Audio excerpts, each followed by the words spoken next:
I was like, okay. This For thing some of reason, my darkness, pictures. I acknowledge mine. There's nothing more confining than the prison we don't know we are in. The more fun Shakespeare shit for you guys. The Matrix. I If don't you- know I'm in prison until I'm in prison. Okay. The most confining prison is a prison you don't know you're in. So we're going to get into a little bit of what souls and ghosts Damn, are, that's what fucking you deep. are, just to get into a little bit of, you know, exactly what's going on. And this is going to be more meta knowledge than anything else for you guys right now. But just so it kind of helps put a picture in your head of what you are physically right now. Right? So every living thing has a soul here in Elorath, right? The essence that is not tied to its physical body. And when a creature dies, its soul continues to exist and eventually passes on to the afterlife. Less intelligence are self-aware, less self-aware creatures such as, like, you know, animals like rabbits and, you know, whatever. And some magical beasts have very weak souls, and when they die, their souls immediately enter the realm of the dead, right? Most other kind of creatures' souls lack the special qualities necessary to remain on this side of the afterlife and become what you are now, which is ghost. You know, when I say ghost, don't think like the ghost from, you know, the Dungeons and Dragons book. Think more like a soul, like a spirit, right? Yeah. So, you know, there are things like aberrations, constructs, actually dragons in this game, which is part of, you know, Faerundas' whole story.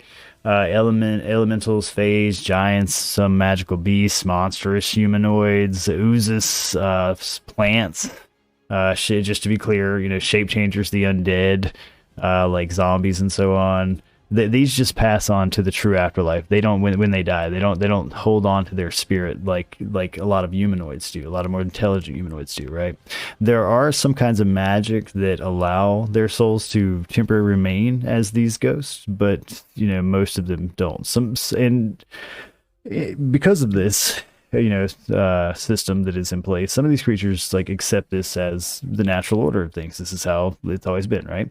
But there are others that envy the humanoids, their strange gift of being able to, you know, be the spirit afterwards and actually seek to eliminate them. You know, unlike animals or other types of creatures, intelligent humanoids usually have unusual souls here that are they're capable of enduring outside a living body, which is where you're at, right? Especially when you're tied with your memory and shaped as you are. You know, and you can do this for an indefinite time. You could literally, you don't age now, right? Like in this form. You are a disembodied soul that, you know, basically can indefinitely exist in this, you know, form, right? So, real cool. Let's do a fun thing. This is, let's give you some traits. If I can. Everybody should be able to see themselves here on the right. Yeah, okay. So one at a time, I'm going to go through this. Let's see. I got. All right, Nevik, roll me a 1d9. Denying.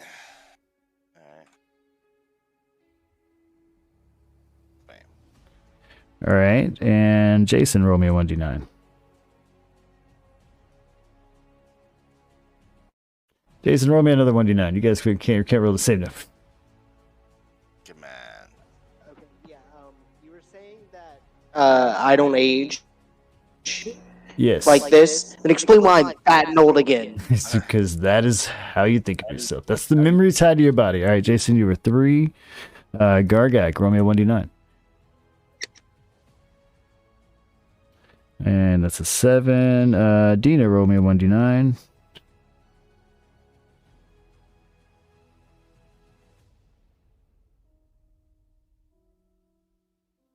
Dina, roll me another 1d9. You can't be a 9, 3, or a 7. We're assigning things. So. All right, you're a 4. And Faerundis, you're 5. All right. So I'm going to explain what that is in just a moment. But all right, so let's get Going down the rabbit into hole. like what ghosts are for a second. So I've got a big book here. I'm pulling through. Just give me a sec. Pull up the PowerPoint. Pull up the PowerPoint here. Pull up the PowerPoint. Yeah.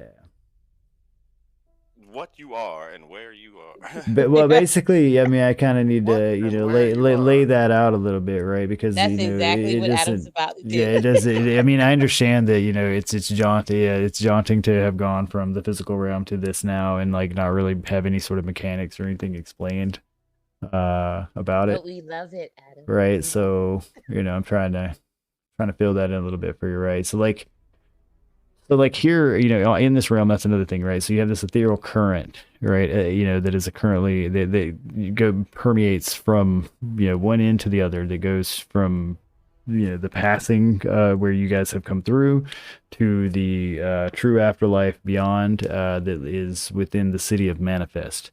Okay, now Is this like a wind current, or is this it's like it's okay. So when you're on when you it's okay. I mean it's good. When you are dead, you can see these winds. You kind of see this plane that exists on top of where you're at right now, right? okay? And it's not like a static, quiet place. Like the soul of any person who dies first appears as a ghost on this ethereal plane, and if they are not strong enough, they get swept away and they go on to the true afterlife. And that was the whole thing Okay. with Veyrin tying this your body and all that. So your soul here, anchored. yeah, so that you would not get swept away into the soul wind, right? Got you. And that's That's where we're at now. we're kind of where you're at now, right? So, Gotcha. or at least that's what you're experiencing. Okay. Let's see, where did I have that part? All right, so Dina should have an idea of where we're at. Or Yeah, not exactly where we're well, so at, that's but what I where was. we- Well, I That's just needed Adam to so let me know that's what what I was was getting into, right? Is that so? Dina, so Dina's aware of this whole legend, right? This whole story of the what's considered the ghost. What it's referred to as the ghost walk, in the fucking Underdark, right? And the whole thing, and like I said, it's legend. It's not something she would have seen. It's just a story that this is what happened when we die. We come from a place. When you die, you go to the what's referred to as the Great Passing or the Passing in general, and you are swept up to the soul winds. And if you're strong enough, you walk to the city of Manifest, where it is a great city before the true afterlife, where you pass on to the true afterlife, and what that is, no one knows, right? Adam, can I ask a question? Go ahead. Is this where the dwarves, that area where the Yes, dwarf? there Okay. it is said that there are dwarves that protect the city of Manifest, and Okay, that's what I wanted to have make sure. always protected the city of Manifest, and no one knows how long or how old they are. Just that it's always there. right? But this is Okay, this okay, is now I know legend where not we're at. just amongst the tieflings. This is legend amongst all of It's a the story. thing. Now, when you first passed through the Great Passing here, and you came on the other side, and there was these frog people talking about get them, we can use them. And so, what you should understand is that you were made of a material currently that is for all intents and purposes, is ectoplasm, right? Rather than blood, meat, bone, your body is made of this ectoplasm. There's a supernatural substance that, in its natural state is kind of slippery or sticky. It's like a pale colored kind of goo, right? And what is shaping you into this body essentially is the memory of you, right? If that makes any sense. Yes, it does. It's like Ghostbusters. Kind of, right? So this material can be used for all number of things, and so that's what's occurring. That's why these people were like, we want to collect you. They want to harvest our bodies. Yes, right. So that's something you should be aware of down here, right? Yeah, I it's feel all like I'm sex, but playing there an we go. RPG. Right. It is an RPG. It is actually the first RPG. It's the Dungeons and Dragons. Right. So the reason I had you roll 1 through 9s is because when you become a ghost, generally most humanoids inherit like a type of trait that occurs to them as a result of just being a fucking spirit. They don't need to breathe. Okay, so that's it. Ghosts do not need to breathe. They don't need to eat. And they don't need to do most other things that like living beings do. But they do these things out of habit more often than not. Like it doesn't feel right to not lay down at some point. It doesn't feel right to not eat. It doesn't feel right to not, do what you need, as you do, right? So sometimes you feel strange urges to like eat food that you've enjoyed when you were living, to visit places or people that you knew, things like that. You have the inherent part of being dead gives you this, these things, right? So, I'm just going to list up the name of these. There's auditory, hunger, flesh, home, ocular, oral, personal, scent, and thirst. So we're going to go with, actually Kinevik rolled number 9 here, which would be thirst. Let me make sure I got that correct. Yeah. Is it the thirst for gold? Well, so okay, similar to the oil trade, except to the emphasis on beverages rather than meals, right? So so basically, he's on occasion he'll just be hit with a urge to drink a lot of anything, and basically he needs to drink about a gallon of a drink. And it has to be pretty strong for you to actually taste it. That's another thing. So in order to actually satisfy any of these traits, the stimulant or thing given to you needs to be, pretty strong. It can't be mild. Like if you try to drink a gallon of water, it would not satiate your thirst. You need something that has some kick. Yeah, it's got some kick, right? Because you are a being of ectoplasm, right? So Hold on. actually That gets me to debate. What is a drink? Is soup a drink? No, soup isn't a drink, even though it's mostly liquid. Depends on the container. It depends on the container. I'll chug that chili. All right, so let's see which one was number. All right, so boom. All right, so this one's Jason. Jason gets the trait of flesh. The ghost has cravings for sensations of the flesh. Different ghosts meet this need in different ways. Massages, sex, or self-mutilation are common methods, but they always seek intense sensations to overcome their dim senses. Oh man, are you gonna be that guy that like flails his own back? Maybe. So that's just straight. The Yeah. old days. That's what I'd have to do. Because I couldn't. That's just a meme, Dina. But I that was saying Nevik. very extreme people in my church do that. I'm not that extreme. I'm more of a moderate. Here, you would be feeling in order to satisfy the urge to feel anything. This is how you would do it, and that doesn't mean that you're constantly walking around with this urge. It's not like a heroin addiction or something like that. But on occasion, this is going to hit you. Kind of sounds like a heroin addiction. But on occasion, it's going to hit you because you're a ghost, and that's what you got to do. I just want to feel something. Yeah, 1, 2, 3. Yep. Rick's vestments off. Somebody touch me. Okay, all right. So okay. So this one might be a little bit Gargak. We're gonna have to work on this one together a little bit. Okay, so this one says okay. So this trait is you basically are constantly and are consistently thinking about a person that you remembered in life, right? And as you go along, you're seeking objects and information about this person. If at all possible, you try to get back to their home or workplace where this person was, if you can, right? You or Okay. at least you want to, right? Isn't something like that already a part of Gargak's established backstory? Well, now it's an urge, and now it's an urge that is hard to like satisfy. And it'd be funny if it was just like a random person. So right, but I feel like it would be so to be clear, because with this trait, you actually really rarely ghosts with this trait will seek to actually communicate or harm or even interact with their target. But they on occasion will come to their aid, and that's basically all you can do to satisfy that urge is to be around them. Is to just so we'll figure out who Gargak is attracted to. Well, yes. No, Gargak has a father figure that he doesn't know what happened to. Yeah, but in the human elf wars, that's what I was talking about. About he kind of already has a perfect character. So perfect background character for this. Or is that what you're saying? Like, the storyline. Well, I mean, I think it'd be something Gargak always wondered, like what happened to him, right? Because he sort of just disappeared from the war camp. It just becomes more intense. Now it becomes more intense because he dies, and he's looking for information and objects about this person and things like that. Exactly, he's seeking out this, and like I said, it's not like it goes the rule with the rest of these urges. This isn't like a constant drive. It is like, for example, Nevik is consistently going.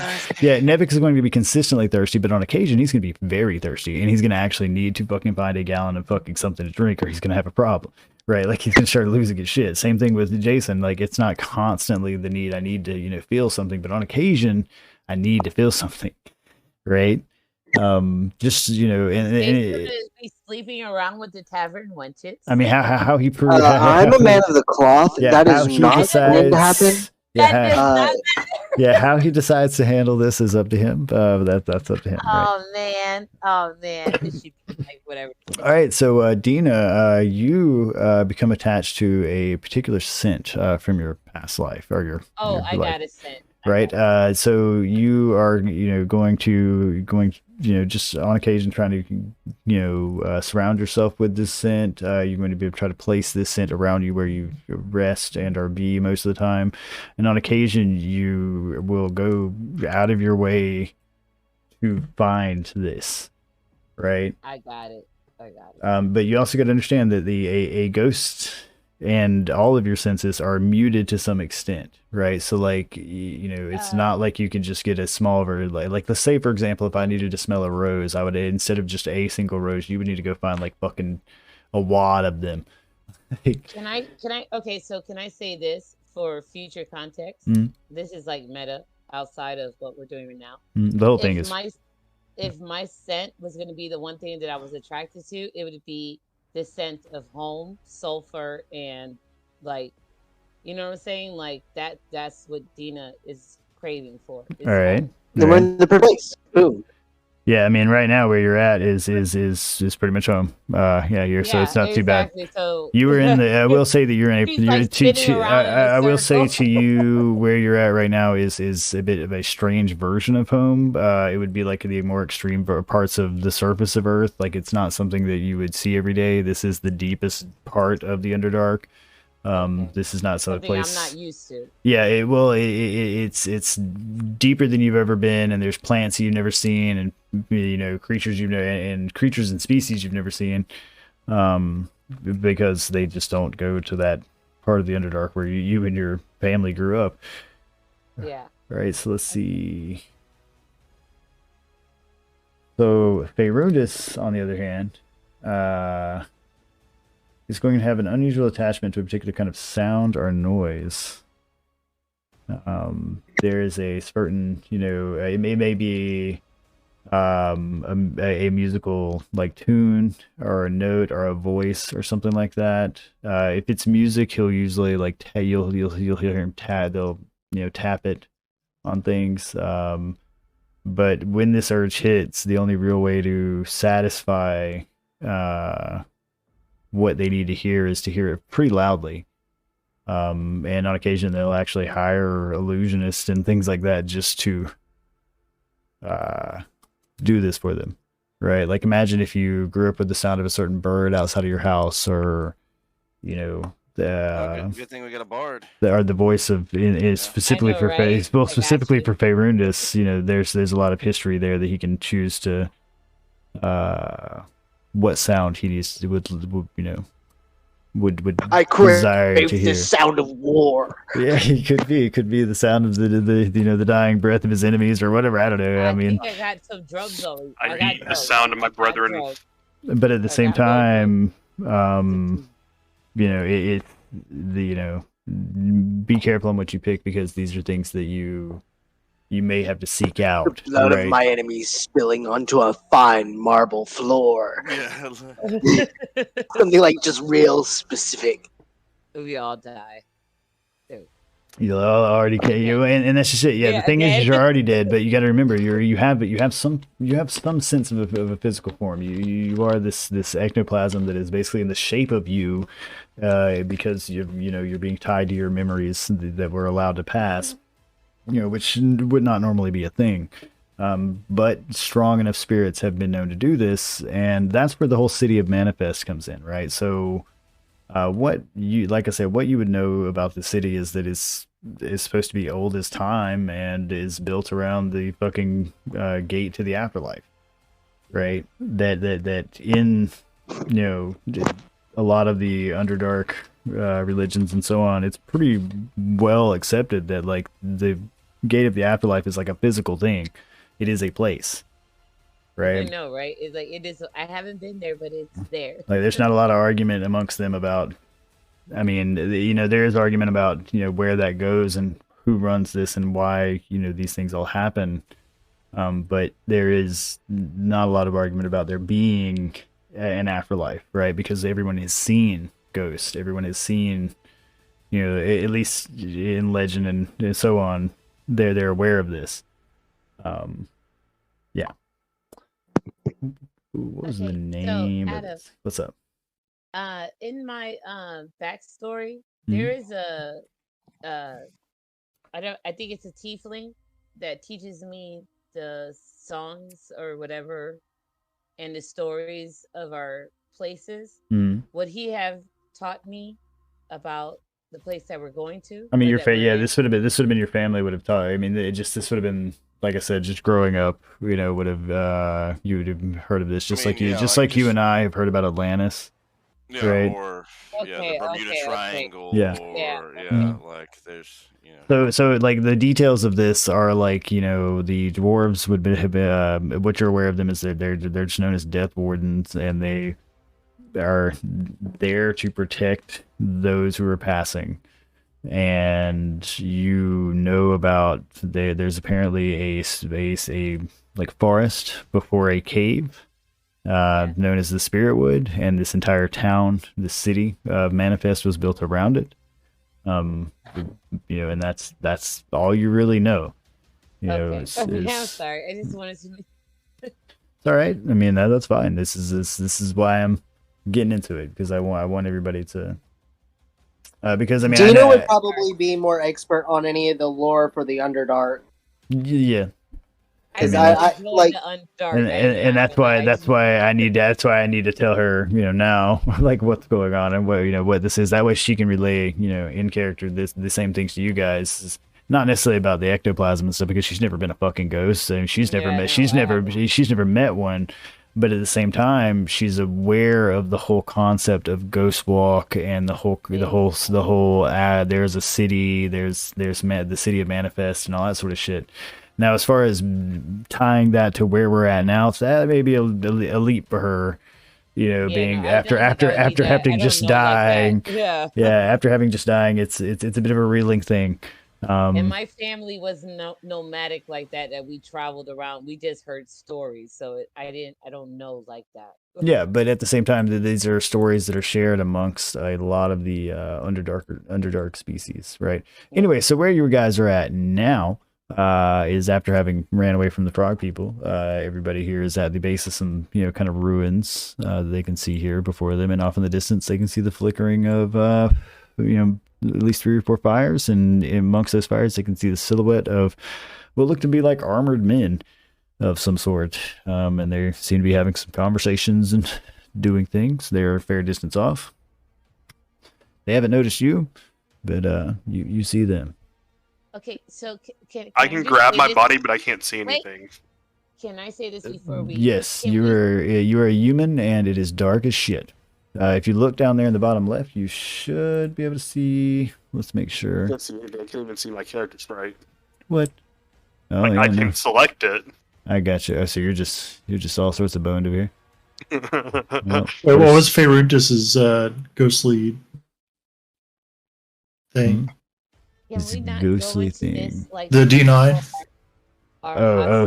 His was auditory. He needed to hear. I think he said the sound of his brethren, which I would assume would be dragons. All right, so hold on, give me just a sec.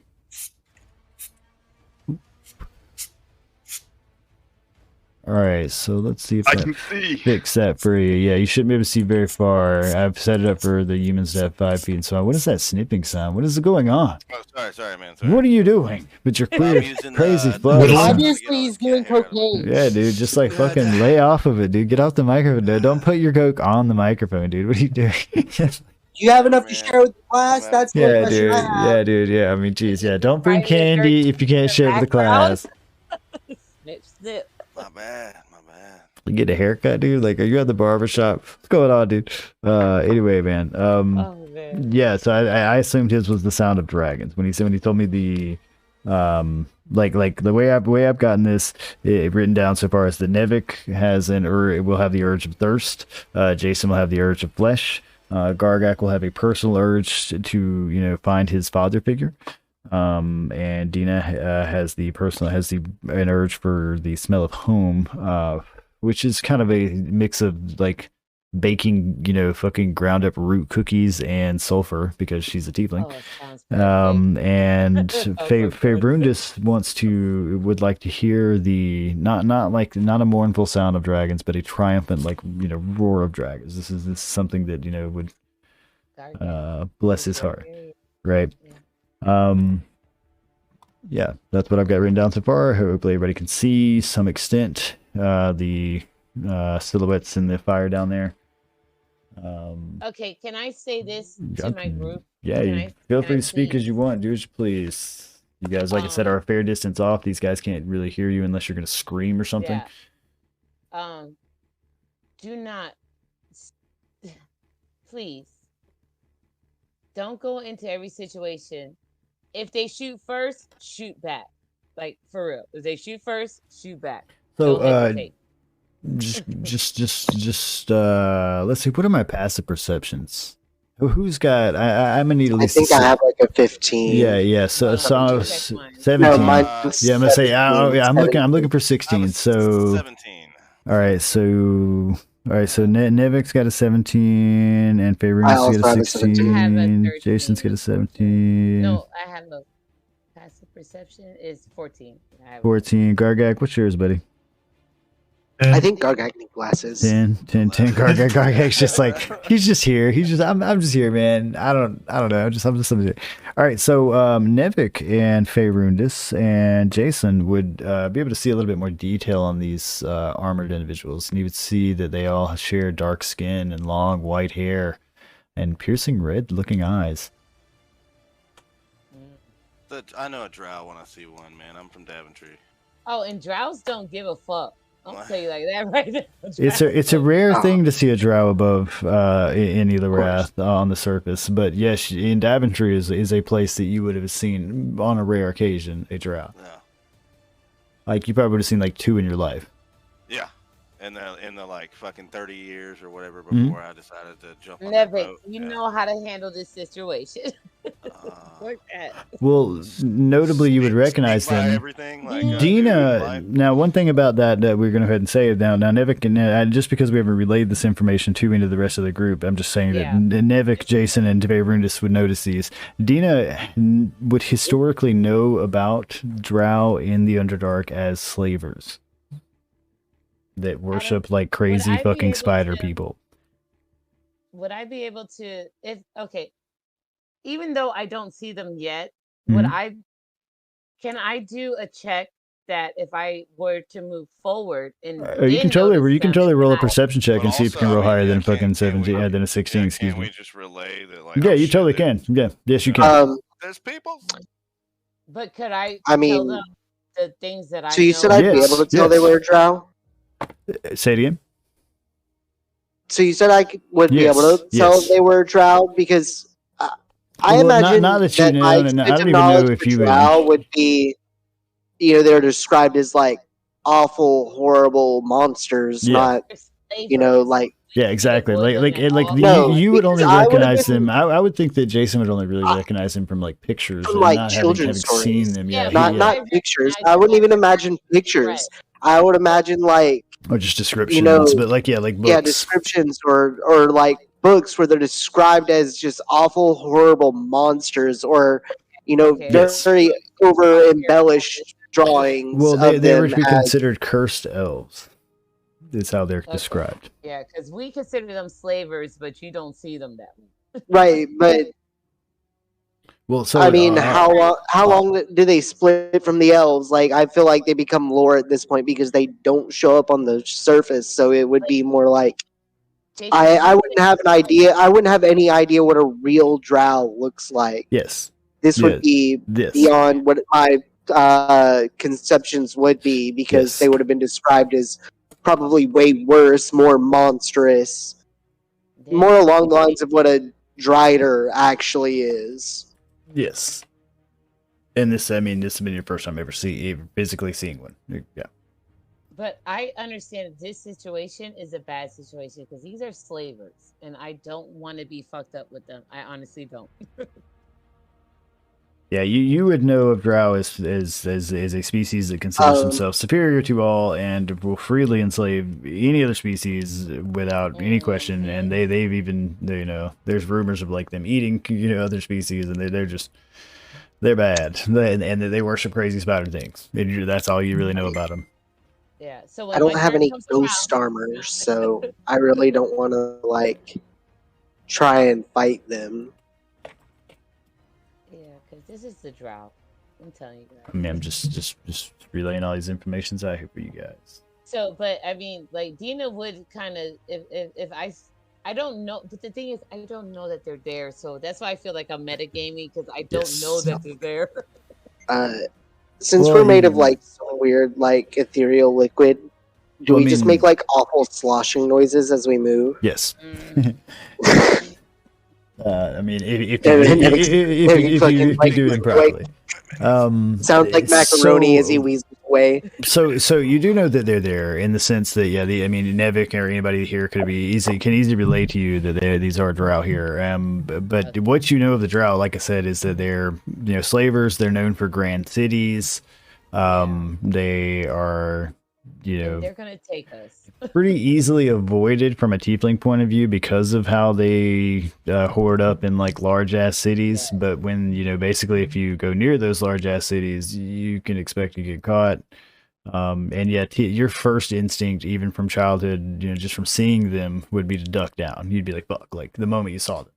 It would be like if you grew up in a criminal family and the moment you see the police, right? Exactly. Like you're just like, I got shit.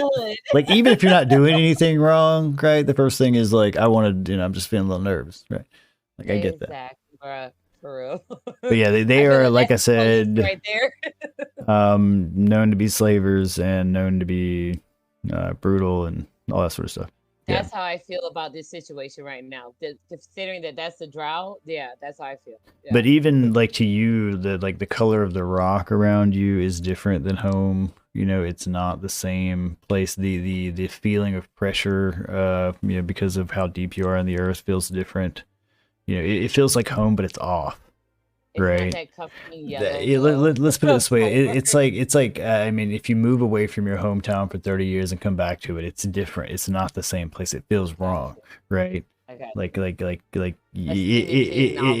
like an outline of your home, but not quite. Like you can feel like your home's here somewhere, but you can't. What this is like a weird dream version of it to you. Because, like I said, you're not used to seeing these types of rocks, the how cold the air is down here, all that sort of stuff. Like, just feels different to you. So. Yeah, but Faerundas, on the other hand, is just enjoying feeling. He's like, hey, this air is awesome. At the end of the day, the only advice that I have to give to you guys is, honestly and truly, I don't want to fuck with these drought. So it's up to you. That's my advice. All right, but I hope you don't expect me to sneak away.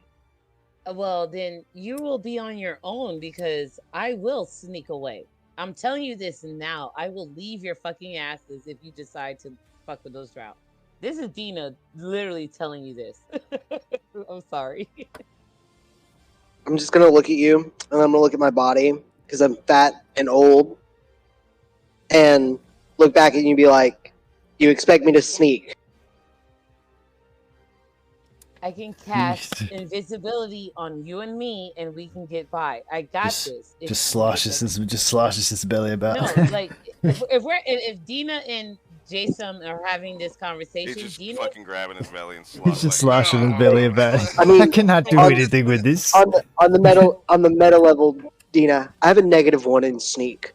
But I have spells, and I can cast it on you. She's like, I can help you, old man. Don't worry about it. Yeah, I got you. Like, I got this. Pat's the sloshing belly. I got you. Yeah, I got like that's the belly. Don't you worry about it. Perfect, Adam. Yes, nigga, I got this. Okay, we got this. All right. Yeah, like I said, we also have like Faerundas here. It's just probably in the first like 5 or 10 minutes of experiencing life for the first time in almost 800 years. You were like, hey, all of you were like, hey, I don't have a body, and I'm just like, this is the most body I've had in 800 years. Hey, and we're ghosts. Yeah, like he's shut up, old man. He's probably having a good time, like just looking at his hands, moving them around, that sort of thing. He's just like, this is wow, I can interact with things. This is great. On to the next. Enjoy both those hands while you got them. Yeah, I have played my role. Yeah, so yeah, you guys do what you please. Like I said, you can see a bunch of shit on rocks and ruins before you. There's a campfire kind of thing down there. You can hear water off to your top up here. Sounds like falling water over here somewhere. Hiding behind these ruins. If I did a stealth check.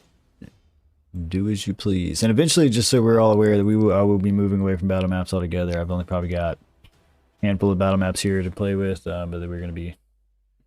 Fine, I'm down with the role play. Yeah, let's do this. Moving away from that and getting into more mind's eye shit later on. Because it's easier for me to run, it's easier to keep up. And yeah, it's more true to the forum, in my opinion. So.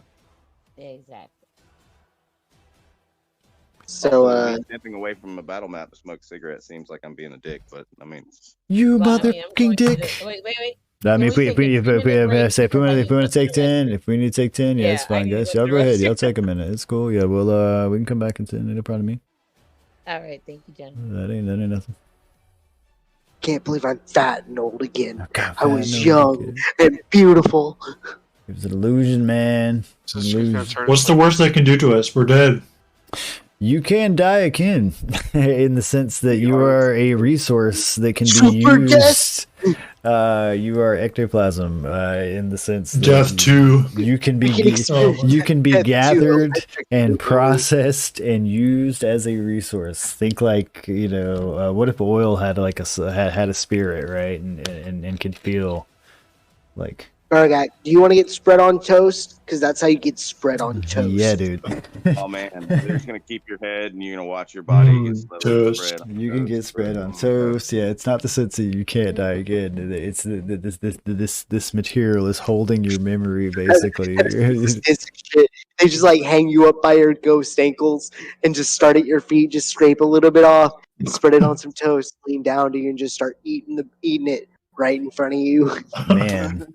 And I mean, it's not easy being a ghost too, though, because I mean, there's gonna be times where I'm just gonna be like, all right, we're the fucking the winds are blowing, dog. You gotta roll this, or you're gonna get carried away to the fucking great afterlife. And after that, you basically, you're passed on to the great beyond, where until anybody else goes there, that's where you're at. Are there any cool like ghost things that I can do as a ghost? There are ghost thingies you can do. I mean, because of the material you are. I mean, you could like literally reach up and pick your head off as long as you don't drop it. And even if you do, oh shit! Yeah, even if you do, what starts happening is it starts leaking out everywhere. Yeah, and things like that. So. You don't necessarily even have to stay in the shape that you're in. So I can leave Terminator 2. Well, yeah, you're essentially a liquid form, right? And so, you're in the shape you're in because of how you perceive yourself, if that makes sense. There are ghosts that actually do learn to become other spirit shapes and so on, because there are ghosts that stay in this form that choose to never go to the great beyond. Right, to never see where the ethereal winds are actually going to. They get there and they're like, fuck that, fuck this, I'm good. I exist now, and then they don't want to go anywhere. And that's why you have a whole city that is built around this gate, because people live there. You're going to turn to Jason complaining, and it's like, listen here, son. I haven't had arms and legs in 800 years. A little bit of extra weight's nothing to be ashamed of. What are we talking about? You don't understand. I was young and beautiful yesterday. I was old for a day. I was trapped in an axe for 800 years. What are we talking about? Okay, Jason is coming to grips with the fact that like his self-image is him old. Okay, just trying to reassure him, and that it could be worse. You could be trapped in an axe for 800 years. Well, it's just not his self-image too, though. It's because of he's lived that long, that he has the memories of this body. That's who, even if he remembers being young and beautiful at one point, that was an illusion. It's a lie. It's not who he really was. It's not who he is at this time, right? How can I be a ghost and my back still hurt? Explain that. The bullshit. Why do I still got bad knees? As a ghost. I can explain that. I can explain your back hurt. Actually, your hand too, though. Live this life. Your hand too, though, would have passed through here in its own ectoplasmic state at one point. So there was just a random ghost hand laying around that we're gonna find just like crawling around, fucking style. That'd be nice. I could throw in the fucking now. When we get to Manifest, will there be a ghost shop that he could potentially buy another hand at? I mean, maybe. Have his ghost hand be evil.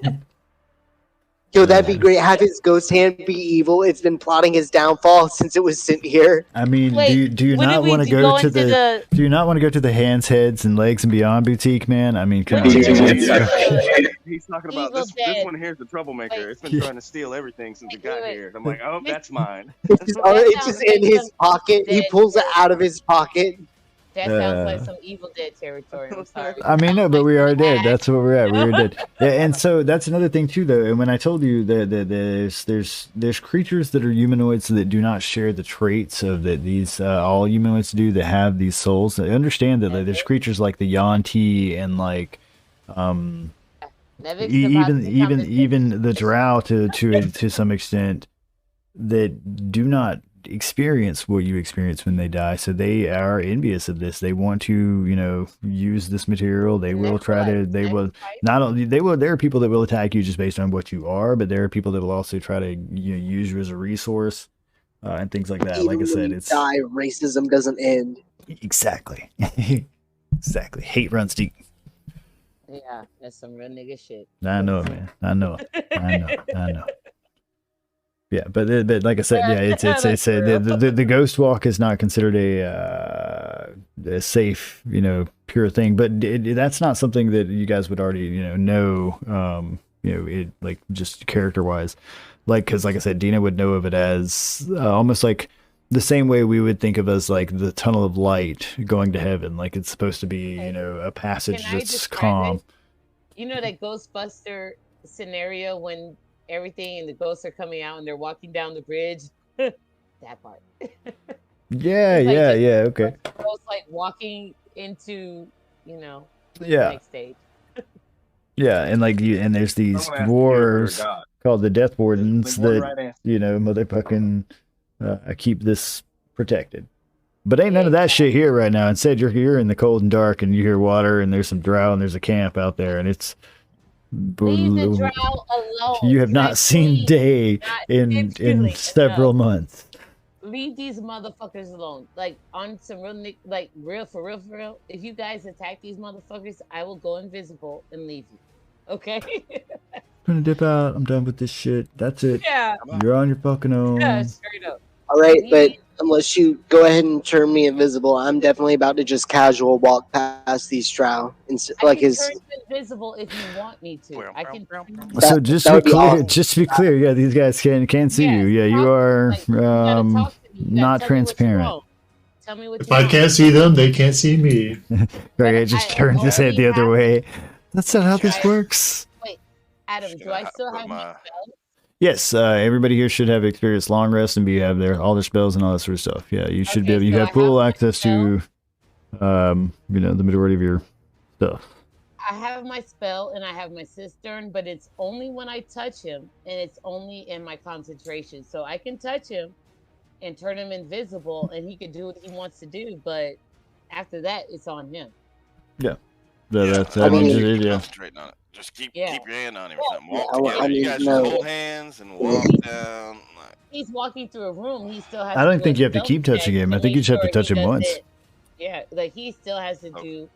Yeah, but if I cast like a spell or an attack, like it's the same rules as like the physical world. It's just that we are now in the ectoplasmic state. Yeah, that's.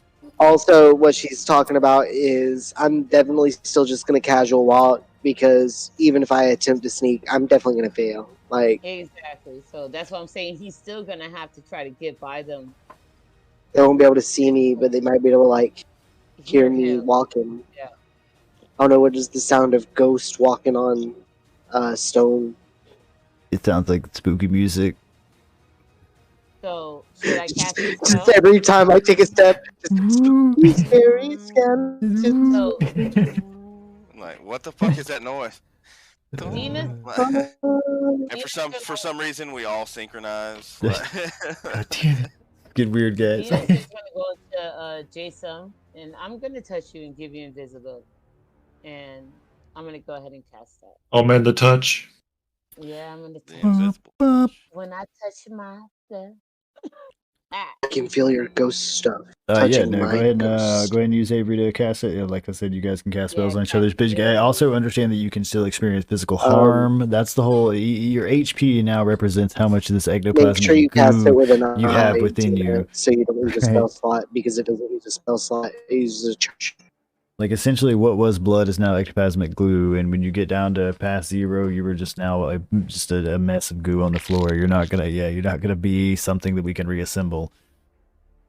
Quick, just scoop him up. I can't. Well, essentially, what'll happen is you'll evaporate, eventually get caught up in the ethereal winds, and that'll be the end of you. Yeah. I told you should have cast it with an eye, so it doesn't take up a slot. If you were using your cistern. Oh, if you're using the cistern, yeah. Just go ahead and give yourself a. Don't mark it on your sheet, and remember. Yeah, I'll do it. Just do a long rest. That's a G. Yep, G. Exclamation G space. Yep. Okay, there we go. All right, so you are invisible, my friend. Let's mark him as such. The eyeball. This is. Do not waste this. Is bleeding. Because I cannot touch you again unless I walk to you. If you're out of my distance, you're on your own. Cool. So Nevik has been stealthed. Hey Rudis, I gotta move you just slightly so I can grab this other bulbous man who is invisible. Sold. Put you back. Alright. Alright, and yeah, like I said, there's ruins around you of like what looks to be like some sort of old house. Fucking what look like drow having some sort of conversations. Let them have. Well, hold on. Let me. I want to see what I can make out from what they're saying. Like, I want to try and listen in if I can. That's a good idea. I mean, he should be able to, because if he's only moving up, unless there's loose rocks or some shit. Okay, let's see. Where's he at? Okay, he's just moving up. No, you're not. You see, you want to roll a perception check to see how well you can hear them? Yeah. Music is like totally not fitting the situation. Just lower that down a little bit. Yeah. Oh man, yeah, you can hear them quite well. All right, so you can hear a number of these guards over here. You can actually hear a couple of people over here that aren't by the campfire there, and they are gathering water out of a well, from what you can tell, just from how well you rolled with a 20. And you can hear they're talking about how, you know, if we don't start gathering enough of the ore soon enough, Draken is just gonna fucking throw a fit, and you know, if that takes place, we're gonna have to fucking do something else. Like, you know, we can't satisfy both the Death Wardens and the Draconash, you know, for their resource. Like, we have to fix this. Like, you know, and they're like, yeah, well, you know, currently we've got the fucking slaves down there mining the you know, ore, but that's the best we can do until the winds will start back up. And you know, that's what they're talking about. Okay, cool. Yeah. All right, yeah, I mean, you're gathering insights. I mean, yeah, that just gathering information.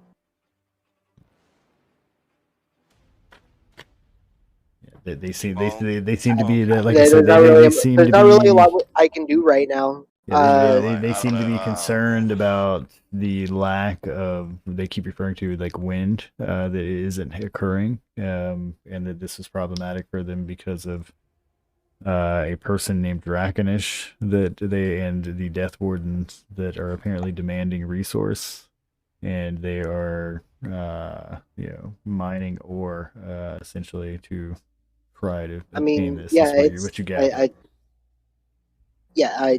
I feel like that's important information. But like, we're kind of sneaking right now. So. Oh yeah, I'm just you know, you rolled the 20, man. I gotta give you the conversation.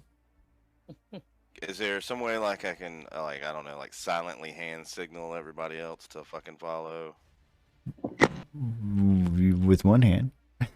Well, yeah, I only have one hand, asshole.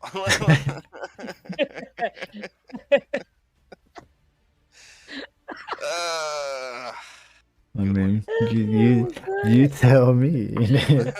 I was like, you have one hand.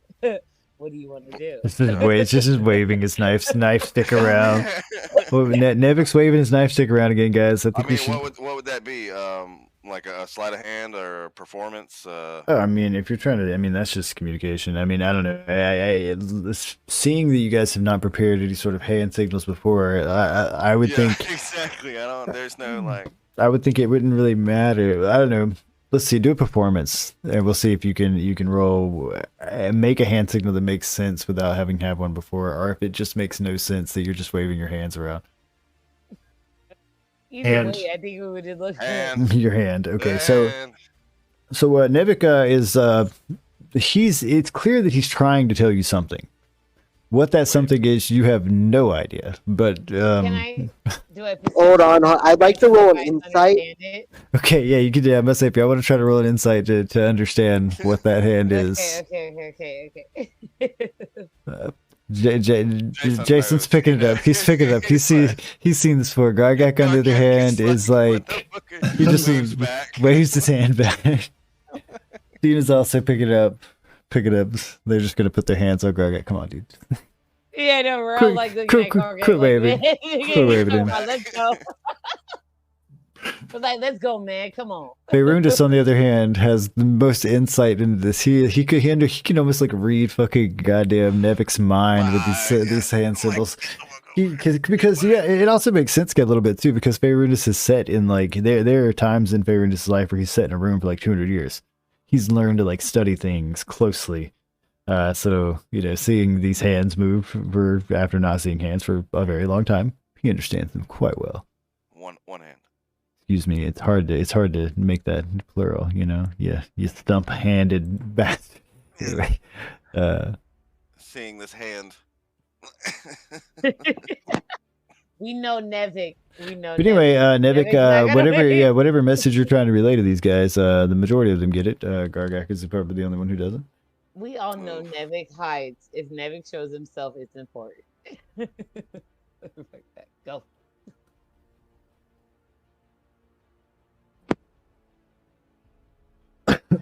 So as you approach, you can see these other ruins right before you.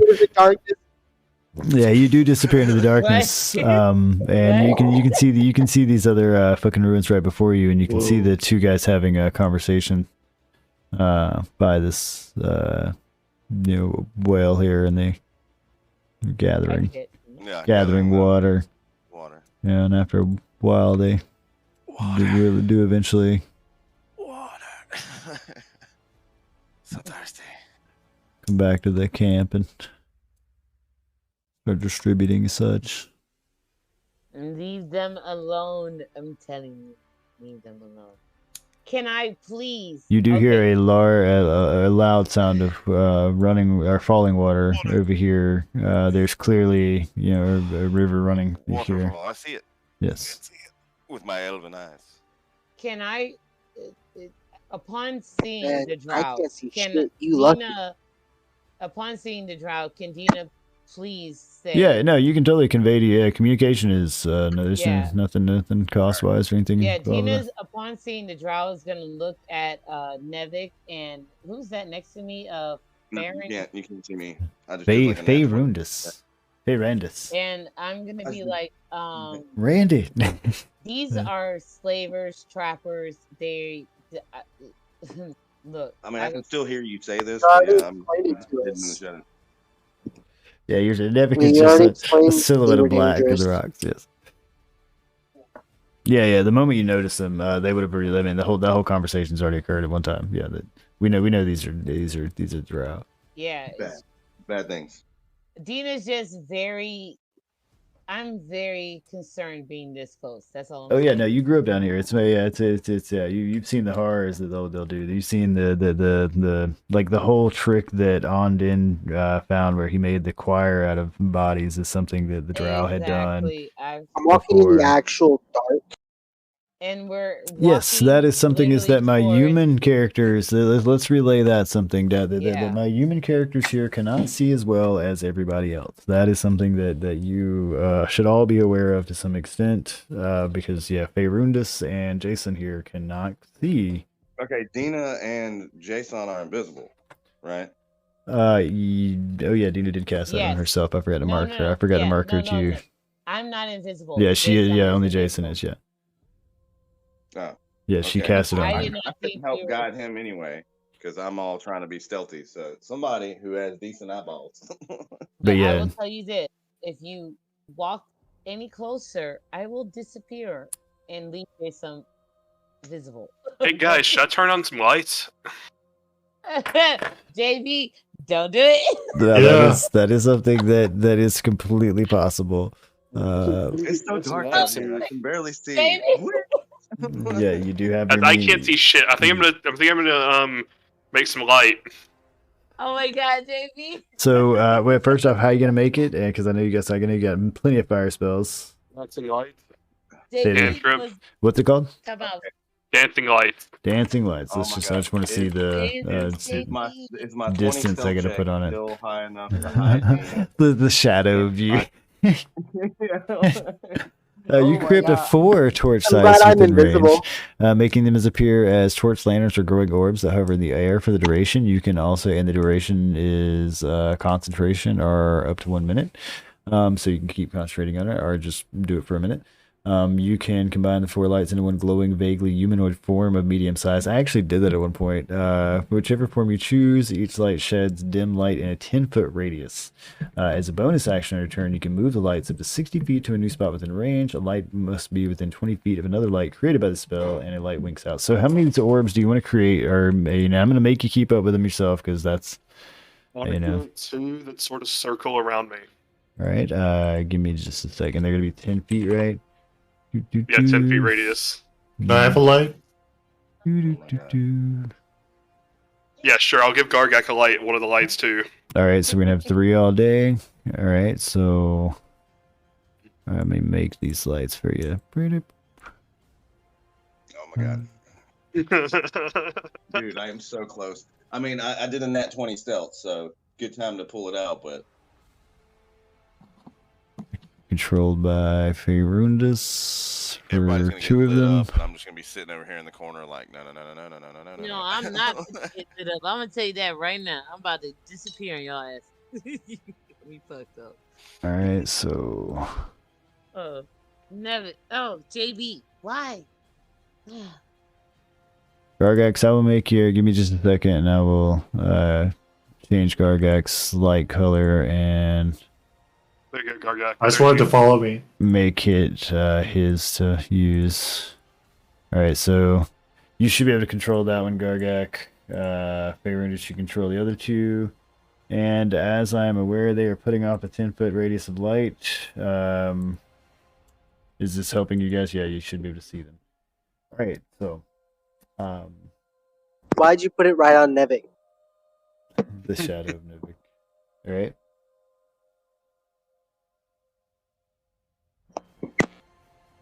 All right. All right. So Nevik and anybody else paying attention to the Drow camp would have certainly seen a couple of them stand up and turn their head to the right, and be like, "The fuck is that?" That's gonna be a yikes from me, Chief. Red alert. Red alert. We are on red alert, sir. I would like. I'm invisible, so I'm just gonna continue to walk forward. I mean, I'm guess. basically invisible, but I'm not moving. I mean, Oh, hey, Nevik. What's up? I mean, I guess no. Okay, no, he's I'm gonna getting move. as I'm gonna move close as possible. another 30 feet. Hang on here. Let me not 30 feet over here. Jason's invisibility is on my concentration, right? Yes. Moving away from. She's about to cast invisibility and drop concentration on my invisibility. All right, so what we're gonna be doing in about I don't know, after we're gonna say I'm gonna let everybody do one thing before we roll into initiative, as these guys take quite notice of what you're doing. So do what you. Okay, that Nevik went into stealth. All right, and after that, let's go into Jason. Jason, what would you like to do? I step away from the light and go into stealth. I'm kinda fucked here. I'm kinda actually fucked here. JB, unfortunately, you and I are the only ones that you have fucked in this situation. You're well because Nevik is literally one with the shadows. Gina can turn invisible. I think this is great. This Faerun, this is his first time playing with fire in a long time, and he's just he's like, "What about these? I'm not scared of fucking drought." It's dark in here. I can't see. And I don't own any ghost armor. I fought in the Dragon Wars. You just start trying to explain to them that I fought an army. That's exactly what I was going to say. I fought an army of dragons. We never heard of the Dragon Wars.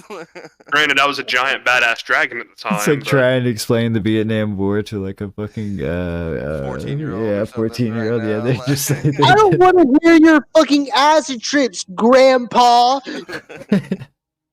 Yeah, they're just like, I don't understand, dude. What are you talking about? Vietnam. Yeah. You're like, oh yeah, Dragon Wars, cool. Yeah, I have no idea what you're talking. Mm-hmm. Yeah, sounds. Last time on Dragon Wars. Yep, the Dragon Wars. Where the dragons decided It at one definitely point. that sounds like a bad dub of Dragon Ball Z. Where they like, decided at one point they were just gonna fucking destroy the planet. What would you draw in circles on these guys? Look at this. I was glorious as fuck. Well, shit. Anyway, yeah. I'm So glad what you is were Jason's? glorious. I grew to old age Quite glorious. Quite glorious. in a pretty comfortable life. I mean, as comfortable as being a monk can be. My shit was going good, and then I got fucked up. I went to a bar one time. No, you didn't get to the bar. I never went to the bar. Yeah, you actually got to say, yeah. Told me to. Yeah. You were I got sitting in bed. divine inspiration. Yeah.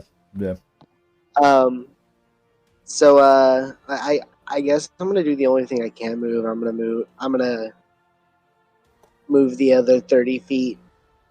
What are you doing? I mean, I know you can't see me, but like you walking right behind me, I'm like, what the fuck is this? What did you roll for your new stealth roll? 27. After you. Yeah, I mean, I wouldn't notice you as I walked up. I guess you're still invisible, right?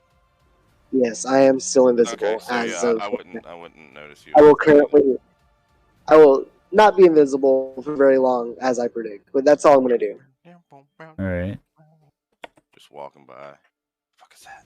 All right, and if that's it for Jason Gargak, what are you doing, boss? You have a turn before initiative rolls while these guys take a moment out of confusion, purely confusion, as these balls of light burst in the air, and there seem to be a couple of people standing over there that are in the shape of spirits. I don't get a turn? It is Gargax, and then we will go to you. Okay. I'm just gonna walk my 40 feet. All right, Gargax just with my orb, strutting with the orb putting above my head. Right. Oh my god, no. Just clearly strutting. Clearly a ghost strutting under a streetlight into there. All right, Dina. Okay. Have they moved out of this camp? No, but they have stood up and turned their head to the right. They're clearly paying attention to you. They have noticed you. Like, they have yet to start approaching you, but because it's a very confusing sight for them. Apparently, it's not something they expected. But these are the, I don't know, 12 or seconds or so before they probably start coming over there. Okay, so I have 30 foot. Okay, you're the one drawing all the pink stuff. Okay. What are you trying? It's all right. What are you trying to do? What are you trying to figure out? What are you doing? What are you doing? Okay, so what are you trying to cast? DR5, DR6, DR2, DR1, and DR4. Okay, are you trying to attack them or do something like that from the get-go? My hypnotic pattern is okay. Okay, so you're trying to cast hypnotic pattern on them. Okay, so yeah. Give me just a second. I'm trying to make sure they're within. Give me just a moment, and we will do that, boss. Only Dina joined that right now, and then we'll have her do that. Let's see. So, do I join? Yeah. Boop, boop, boop. Okay. Ah, damn you go.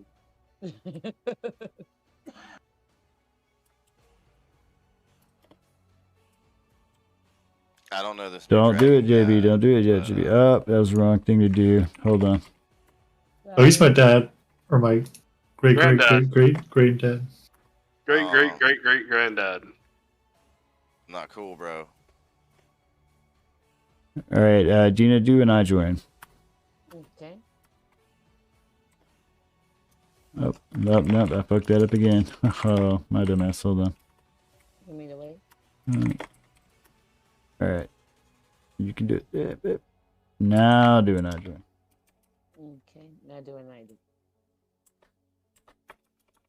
Yeah, I put a number on the wrong thing. There we go. All right, so I mean, I should be able to attack give the ones me that want just a sec, boss. I will let you do.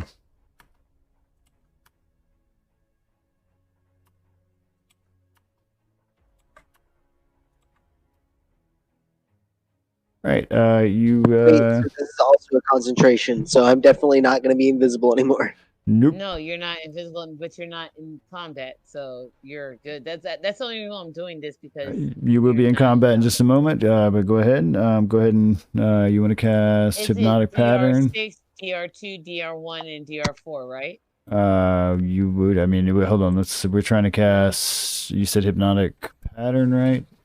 Yeah, it's a 30-foot. Hypnotic Pattern. Boom. 30-foot Oh, wait, cube. DR. All right, so let's roll Hypnotic Pattern. We're about here, and beep, and let it be that, and give it a 30-foot. You should be able to move that around. No, it doesn't. It says, no, my bad. I got it. That's my fault. Okay. So yeah, I can hit everybody right here in the camp. Do you see it? I see it. That's why I gave it to you. I put 30-foot cube out there. You just do what you please. We'll let the dice roll it in May. 1 through 8. Okay, give me 1 second to type this out. And yeah, it is Hypnotic Pattern, so this would remove invisibility from my boy Jason. Yeah, I'm willing to do this. I'm willing to risk his life. Yeah. I'm sorry.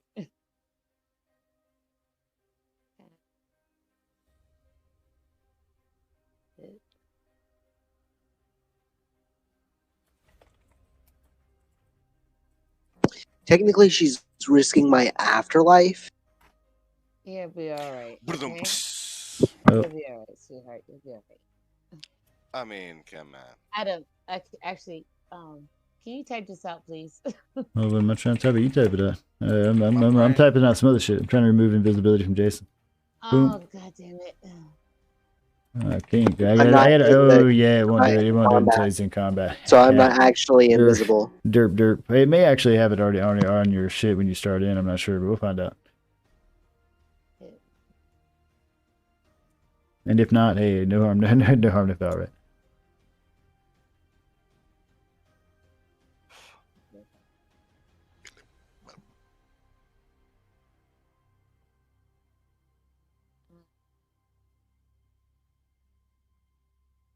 So how's everybody feeling about their ectoplasmic existence? I was just thinking they could fix Star Wars by jumping into the future and having that having the Star Wars trilogy be a movie in continuity. What? They did that in Star Trek a little bit when they did Lower Decks. It's kind of like what they did with Digimon. So like the first 2 seasons technically were just TV shows in the 3rd season. Like in Lower Decks, they refer to a lot of the other shows as like documentaries in the Star Trek universe. Like the Star Trek movies are apparently Star Trek documentaries, are like historical documentaries in the Star Trek universe. Nice.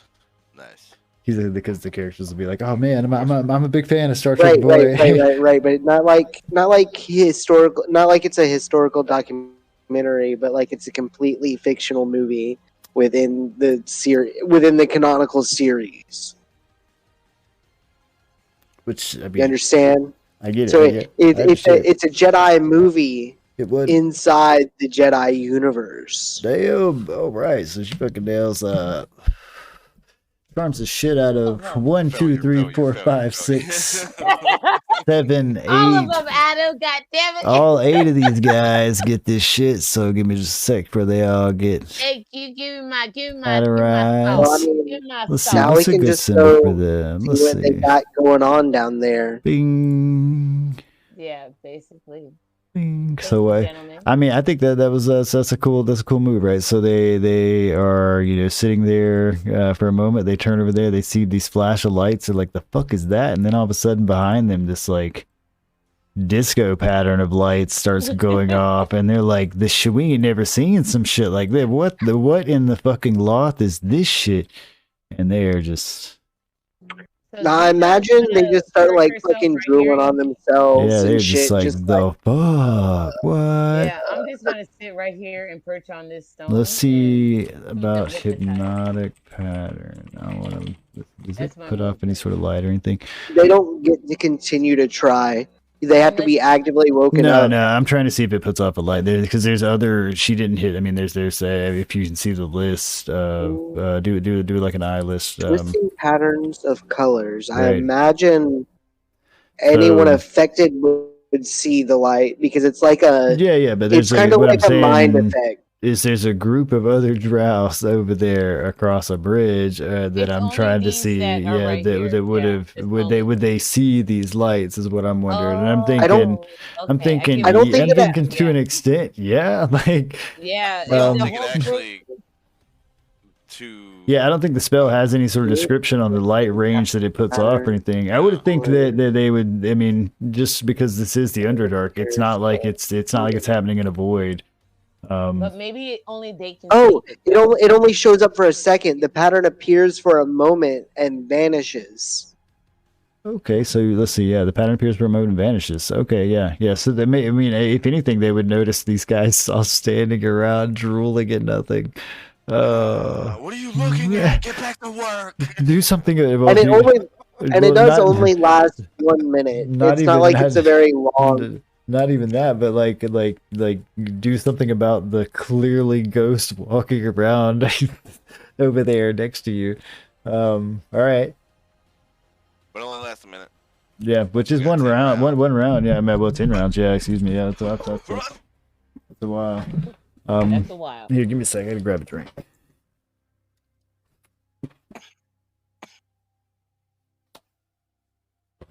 I'm gonna go grab something as well.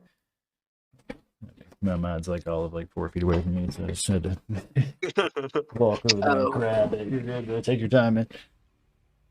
I mean, I won't be long. Also, be forewarned that Dana got her booster shot today, and if she hits me up and is like, "I'm fucked up," I'm up the stairs and helping her out in a heartbeat. Yeah. I'm fucked up. Come and watch our kid. Mm-hmm. I get that. Yep. I mean, the come and watch my kid thing is always on the table, but if I'm fucked up, it both, and definitely. So while waiting for Kyle, did you see the people are really pissed off at Disney because now instead of giving nice carrying cases for the lightsabers, I saw that one person got a plastic bag.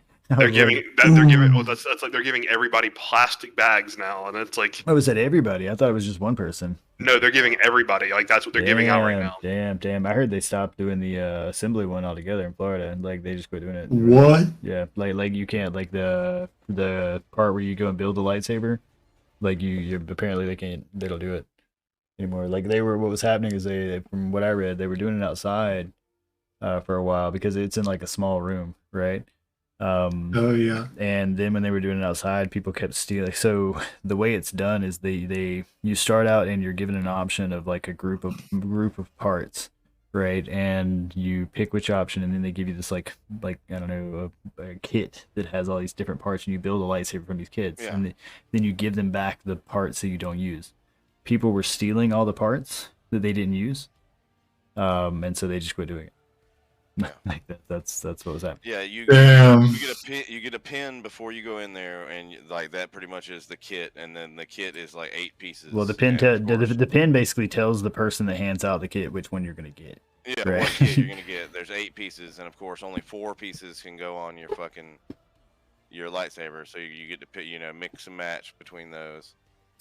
You choose how it looks based on your kit, layout or whatever you want, and fucking.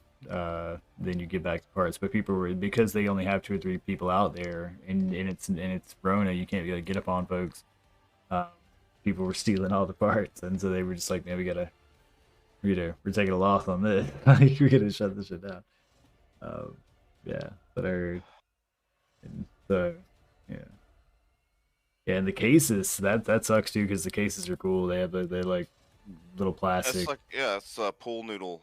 I think people's big that problem was the build one. The build one had the noodle one, but if you buy it from the shop, they have those little plastic ones that look like actual lightsaber cases, and they have like styrofoam. The thing that people were upset about is not that they weren't doing the cases, but that they weren't doing the cases, and even though that's built into the price. Sorry about that.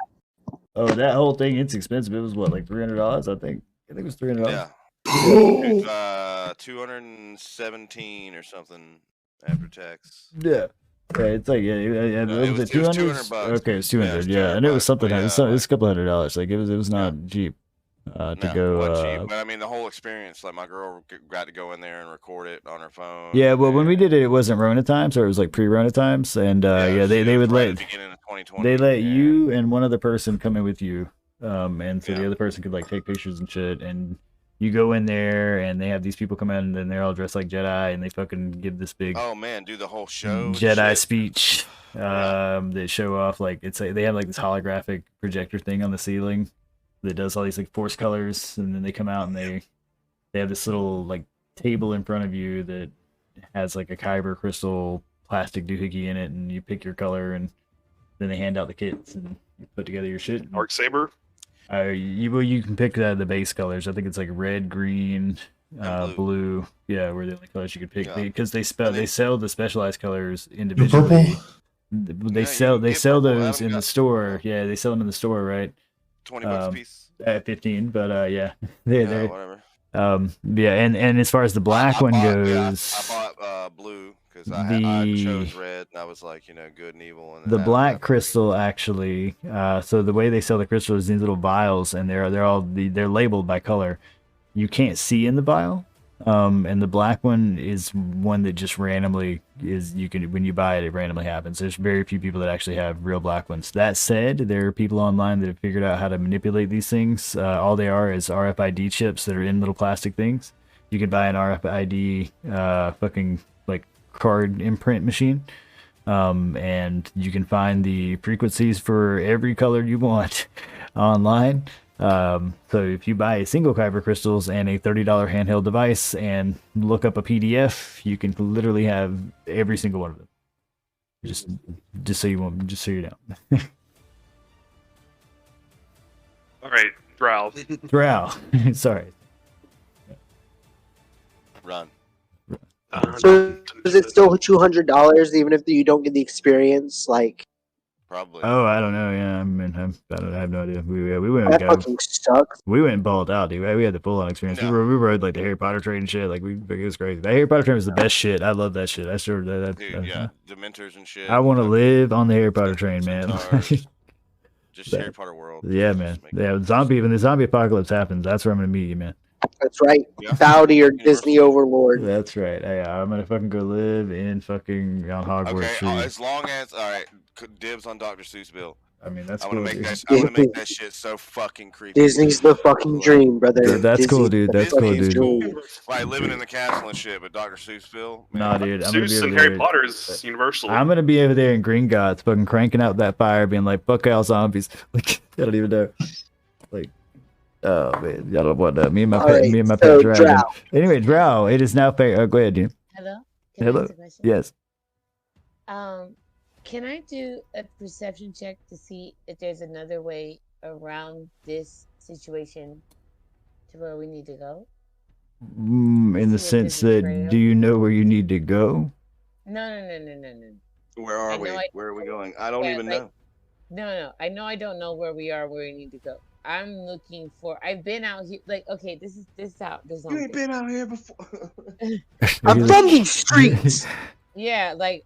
At the end of the day, I think that I would be able to go. Not know where to go, but be able to traverse around this type of obstacle. Can I just do a perception check to see? Describe this type of obstacle. Define what was the three magical items that Dina kept? She kept her citron and forget the other thing. But I remember the citron specifically. I have my cistern, my and the bow, yeah, and the armor. That's right. Yes, yeah, that's it. Okay. Okay, so what I have is what's called a fog cloud, and they're already under the. Are you talking about a spell that is called fog cloud? No.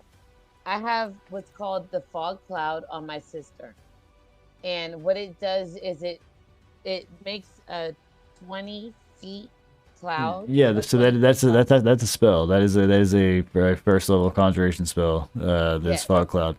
Yeah, that you would cast from your thing, and it does require an action, and you just used hypnotic pattern to. Yeah, and it would also cancel hypnotic pattern. Yes. Okay, no, I don't want to use it right now. This is I'm. But it does create a 20-foot radius sphere of fog centered on a point within range, which is 120 feet. I'm talking to my like the guys that I'm with, like they don't know what I can do, so I'm like okay. I have them hypnotized right now. In this, you just hypnotized them. Hey, I can also do this thing. You're in the 6 seconds. So what we're doing here is we're taking the 6 seconds before everybody joins combat. So in that 6 seconds, you have cast hypnotic pattern. You have bonus you currently have a bonus action and a movement that you're free to do as you please. So my bonus action is to kind of strategize. If you can, you're free to try to roll an insight and try to strategize on this situation if you want, or a perception to try to gain any sort of insight on things you hadn't seen before. Yeah, because but you can't 6 seconds. We can't have a conversation. Yeah, but so like having a full-on conversation with them, you can strategize. You can maybe yell something at them, but. Yeah, I want to just like let them know. So that. But as far as assessing the situation, I think that would be I don't know. I think an insight check would be assessing the situation. Okay. I can get insight. Yeah, insight or investigation. Well, investigation is more like I'm trying to find something, but yeah, like tracking. Well, just do check, just do exclamation check space the insight. Exclamation check insight. Gotcha. And it'll pull from your character. Yeah. INS. Yeah, or just INS, and it'll find it. Yeah. And if not, it'll ask you.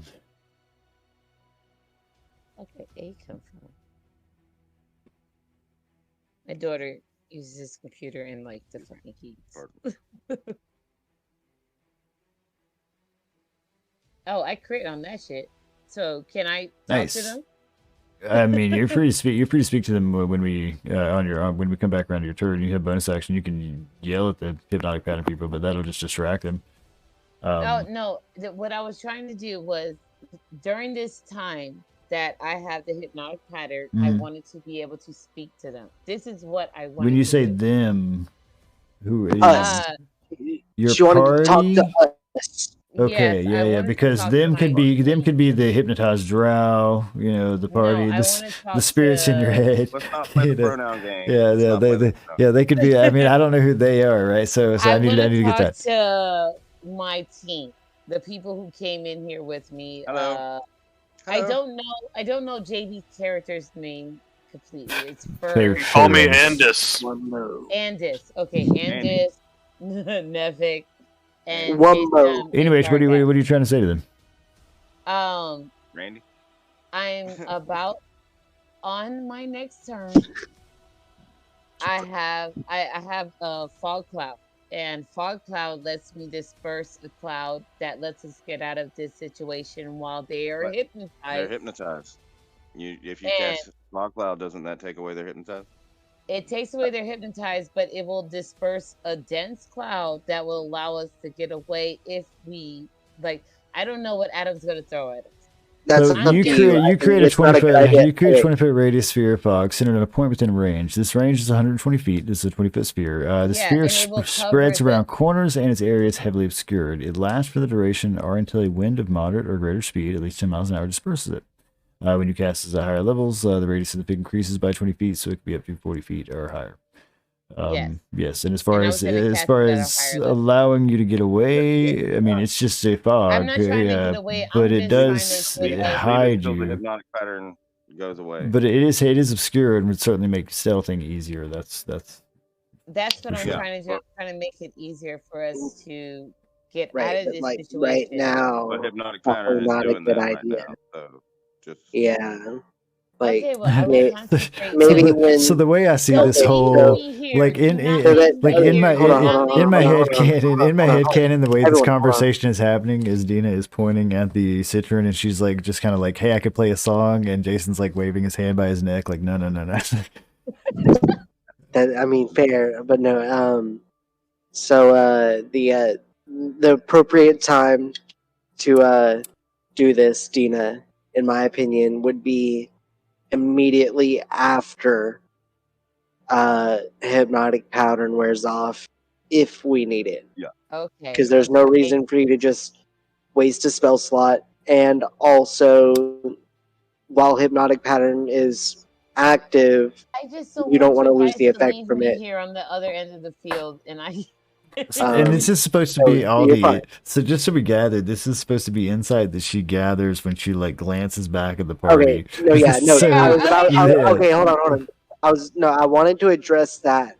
She was trying to find some insight, some tactical insight into the situation. Yes, right. Does she notice anything that would give her some? That's what I was thinking, right? Like, cause I'm like, I mean, that's just how do we play as a team, and that's normal. That's not the kind of thing. To us is fine, but since she made that roll and it's such an incredible roll, does she find anything? Yeah, like, no. So first off, yes, she would see that behind her there are these. They're in a gully, right? Where they are set up is kind of a downhill position. That behind them is purely cliffs that these guys could easily be pressed back against a wall.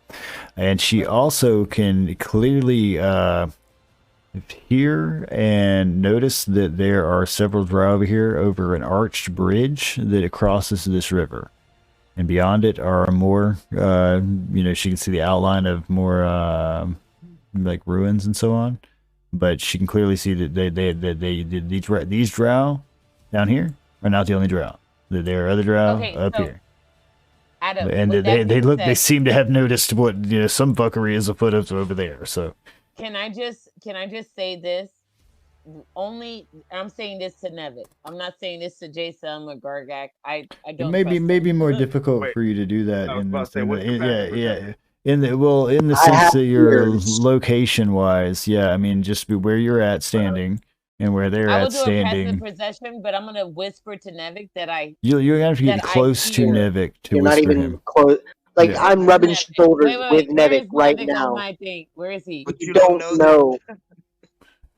You've no clue where Nevik is. As far as he's just like faded into the darkness. Hold on. First off. Yeah. So first off, if you want to find Nevik, you're gonna have to roll Nevik, what did you roll on your stealth? Let's roll a 27. So you're gonna have to roll a perception that is higher than 27. Let's say that. I know my perception is not higher than. I mean, it was. Get a 1 in 20 chance. I'm actually 31. So go ahead if you want to find Nevik, right? Without calling, yeah. You have a +7 in your perception. Okay, so roll it, please. You just do check perception, and let's also take in mind that you only have left a movement. All right, so that's all you can do is move to him. Okay, Adam, thank you.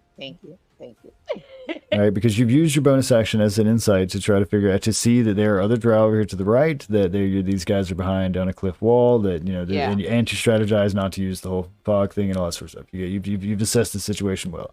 All right, but if you want to find him, I'll allow you to roll a perception just to see if you can find him, just for the shits and giggles of it, because he has a fucking 27, and I don't think you'll ever be able to find him. Because his stealth game is like that predator. I mean, his dude's just gone. Nevik at this point is the kind of rogue that other rogues are like kind of scared of. Yeah, you go into one aisle and they just fucking appear. You rode at Walmart for 3 more hours. Yelling at this kid, man. In the furniture, bucket of brown, climbed up on some shit. Right? Okay, yeah. Currently, where you're standing, you're standing right up here above the camp, right? I see you clearly standing above this crater. So go ahead and type in exclamation check space perception. No. What are you trying to do? I gotta move on. I gotta move on. Yeah, but I got another party member and all that sort of shit. So I wanna. We've spent like 20 minutes doing some shit for Demon. Let's go. What are we doing? I know. God damn it, Adam. Let's do it. No. We're doing it. We're having fun. I'm trying. Let's go. Check perception. Come on. No, I don't want to do check perception. I want to do a mantle of majesty. Oh boy. Why? No, you already have your magic spell up. Don't do any more magic spells. No, this is the part thing. Mantle of Majesty. Hold on. Is Mantle of Majesty? I mean, it's a bardic inspiration. It's not a spell. It's a bard thing. Okay. Because I'm like, we've already done our bonus actions and shit. So let's see. Yeah, Mantle of Majesty is already bonus action. We've already done our bonus action. So I'll do the whatchamacallit. I'm sorry, guys. I'm sorry. I was trying to. Well, it's a bonus action in the sense that we've already done our whole insight and check to assess the situation. Perception check, so right? you have a movement of 30 feet left. That's what you can do. Yeah, and you were trying to find Nevik to tell him something. Yeah, and like I said, since you're trying to move towards Nevik, I'll allow the perception check. But normally you wouldn't even get that because of that's also a bonus action. But yeah. Do it. But yeah, just for the shits and giggles of you're gonna get a squeak squonk, bro. Right? Yeah, just for the shits and giggles of trying to find a man who's hidden with a 27 fucking stealth. Yeah. Oh god. Roll a 27. Roll a 27. I mean, if she finds you, dude, I would be amazed. Check perception.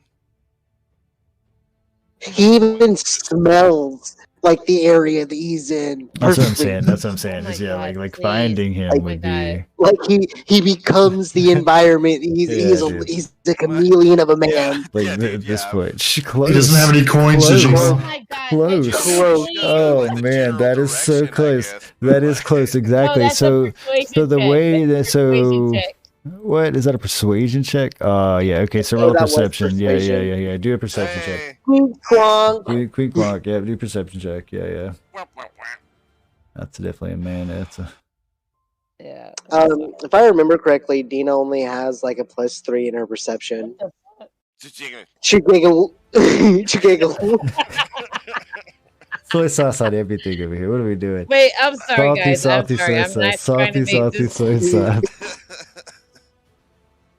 Oh, it's so bitter. It's so bad. It's the nastiest soy sauce. Jiggle. No, that's what soy sauce is. It's so bad. It's the bad, right? Everybody loves the spicy ketchup. Okay, all right. So it's nowhere near 27.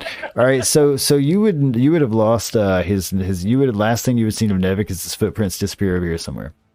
Okay, that's it. I'm just gonna keep hold of my concentration. No, and that's it. Yo, you see his footprints, and then they just dead stop. That's what I'm saying. It's like they you find his footprints, and that's the last of it. It's almost like he ascended into the air. He may have. Who knows? All right, so we're going on to Faerundis. Faerundis, it is your turn before we get around to joining combat with everyone.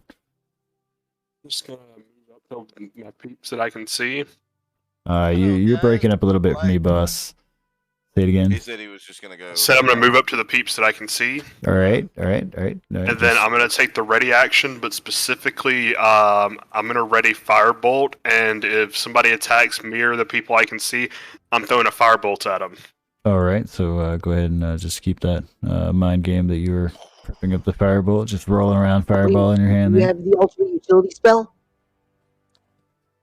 The what? Oh, the utility Do you have the ultimate utility spell? Fireball, yeah. Burn things, yeah. Most of you also have fireball. Most of his spells are all fire oriented. Yeah, he's. You know what? I believe we can get out of this situation. He has the ultimate utility spell. For context, Kyle, before I lost being a dragon, I was a fire dragon. I know, right? I got fire. Yeah, I bring the fire. I bring the fire. I know, right? Speaking of which, I got that bitch. Yes, he is a humanoid form now in ghost spirit of a past dragon lord. I'm now much less worried because fireball's fucking OP. Anything else you got going on here, boss? That's it for now. All right, if that's it for now, everybody else go ahead and do me an eye join, and we will. How the fuck is everybody just hanging out next to me and not noticing me? Right? Well, that's because you got a 27, man. They're welcome to, I know, right? Welcome to like I said. I mean, yeah, I don't know you're here. Like, I just walked up, bro. There was only one way to walk. There's wall next to us. Hieroglyphed against the wall. Damn, Gargak wanna fucking go. Let's go. Gargak, let's go. Gargak's like, I can smash something new. He's like, I've been dead for like 5 minutes. I just lost a little fight over here. I am pissed. I need to kill some. They need calluses.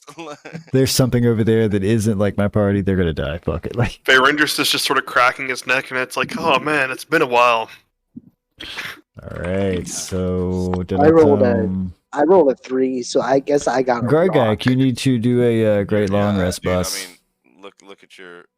Do a what? Great long Belly, rest. and you're like, I can't do Oh. that. You dead. A long rest, boss. Yeah, because you're at 0 HP, and I would hate for you to walk in here already deaded.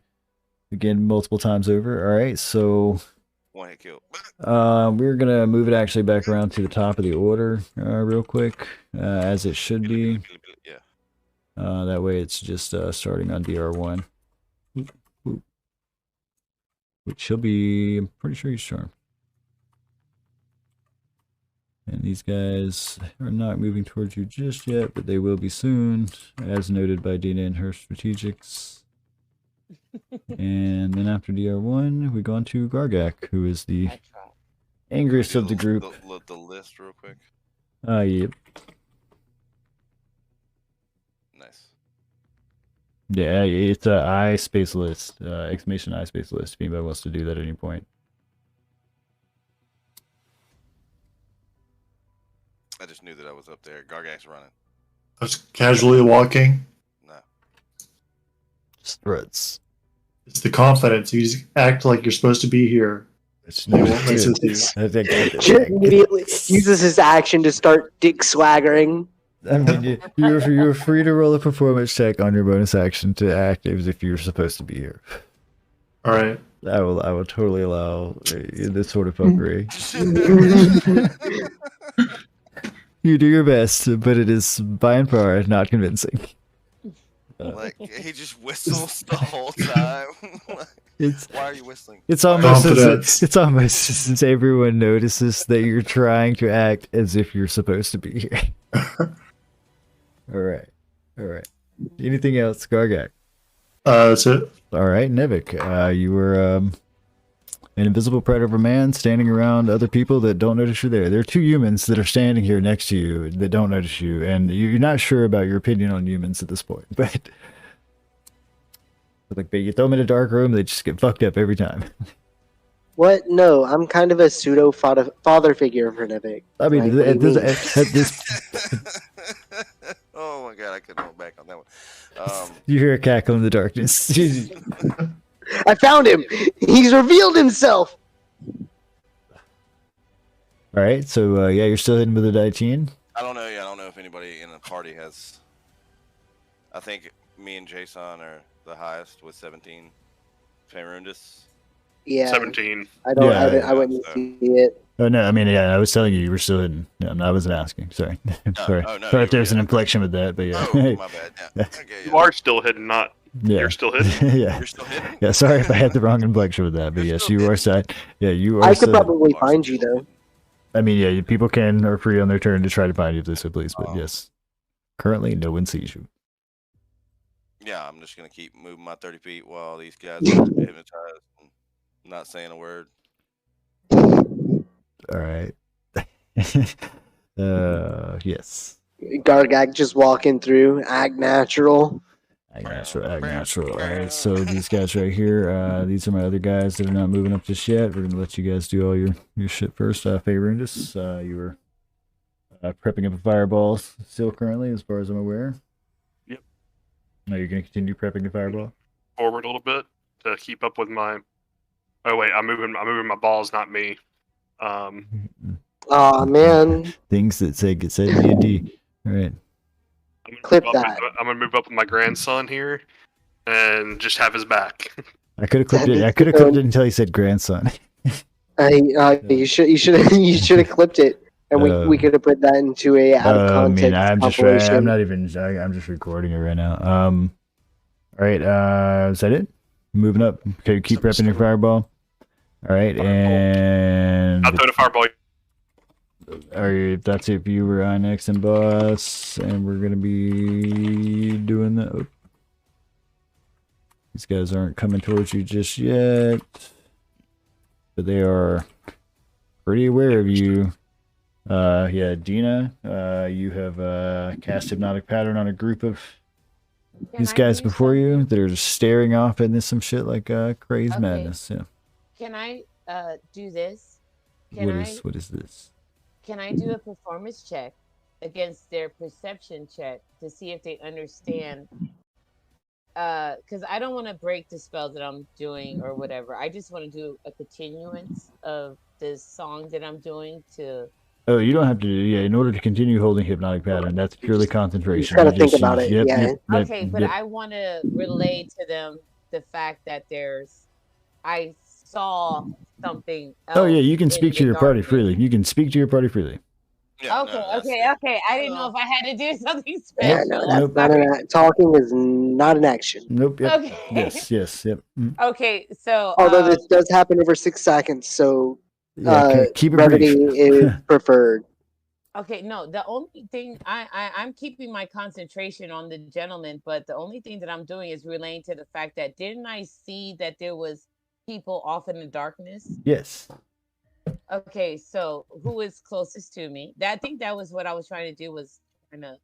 Okay, so you want to try to relay this information to them from this from your yeah. Are you trying to relay this information from your distance? Still hold my spell. Look at all this Oh yeah. You can. I should be able to move. Yes, yeah. Your movement. Yeah, you have a movement of 30 feet, I believe. And yeah, you can move. Yeah, and, I can move here. There's Gargak right there. Yeah. Bam. No, you can. Yeah, and Okay, movement so does not break who is concentration. You should have just who let is her this? start yelling out. This is Nevik. You like just from across the fucking room. This is Nevik right here. You would have to roll a perception check that's higher than 19 to know Who if is Nevik no? is there. That is obviously Jason. Yeah, you can roll it. Yeah. Jason is obviously No, standing there Nevik, though. No. Oh man, Nevik. Jason. Like you would see Jason and Faerundis Exactly. clearly, and you would see Gargat Yeah. clearly, but you would not see Nevik. Oh wait, she might be able to find Nevik this time. He only rolled a 19. That's what I'm saying. She would have to roll higher than a 19 on No, perception. but the thing is that what I have to relay does not matter whether I see Nevik or not, because Jason and Gargak are here. So All right. Yeah. that's So important. yeah, go ahead and speak to him freely. They're within hearing distance without a need to shout. I'm gonna yell off into them that off in the distance, when I cast my spell, I felt and saw other presence or other things in the darkness. That's what she's basically running I back. can't see anything. No, I know you can't see it. But That's great. I'm blind. see it, but I'm giving you the advantage that you know it's out there. Stumbles over a rock. That's what I'm trying. I'm trying to give them the advantage that. That's the difference between you and me, Dina. I always expect the unexpected. Yeah, I mean, I get what you're saying. Though. Yeah, I get what you're saying. You're trying to relay to the party that the drow that are here, that are being hypnotized, are not the only drow here. Yes, thank you, Dina. Yeah, That information is will surely come in handy. Yes. All right. Anything else, Cena? No, that's it. Maintaining your concentration. All right. Boop, boop, boop. Going around, and let me make sure we get back to the top of the order. Question, is it a bonus action to go into stealth, or is it an action? I believe stealth is an action. Boop. I didn't see that y'all could see the drow where I was standing. Jason, your turn. Dina has just come running up to you, huffing a little bit about you not being alone in the darkness, and that there are other drow here. I have cunning action that allows me to Of use. course, we're not alone, Dina. We have the gods with us always. Jason responds. He sends me on my way. He just says, "Goddamn, why did I pick him to tell this to them?" Okay.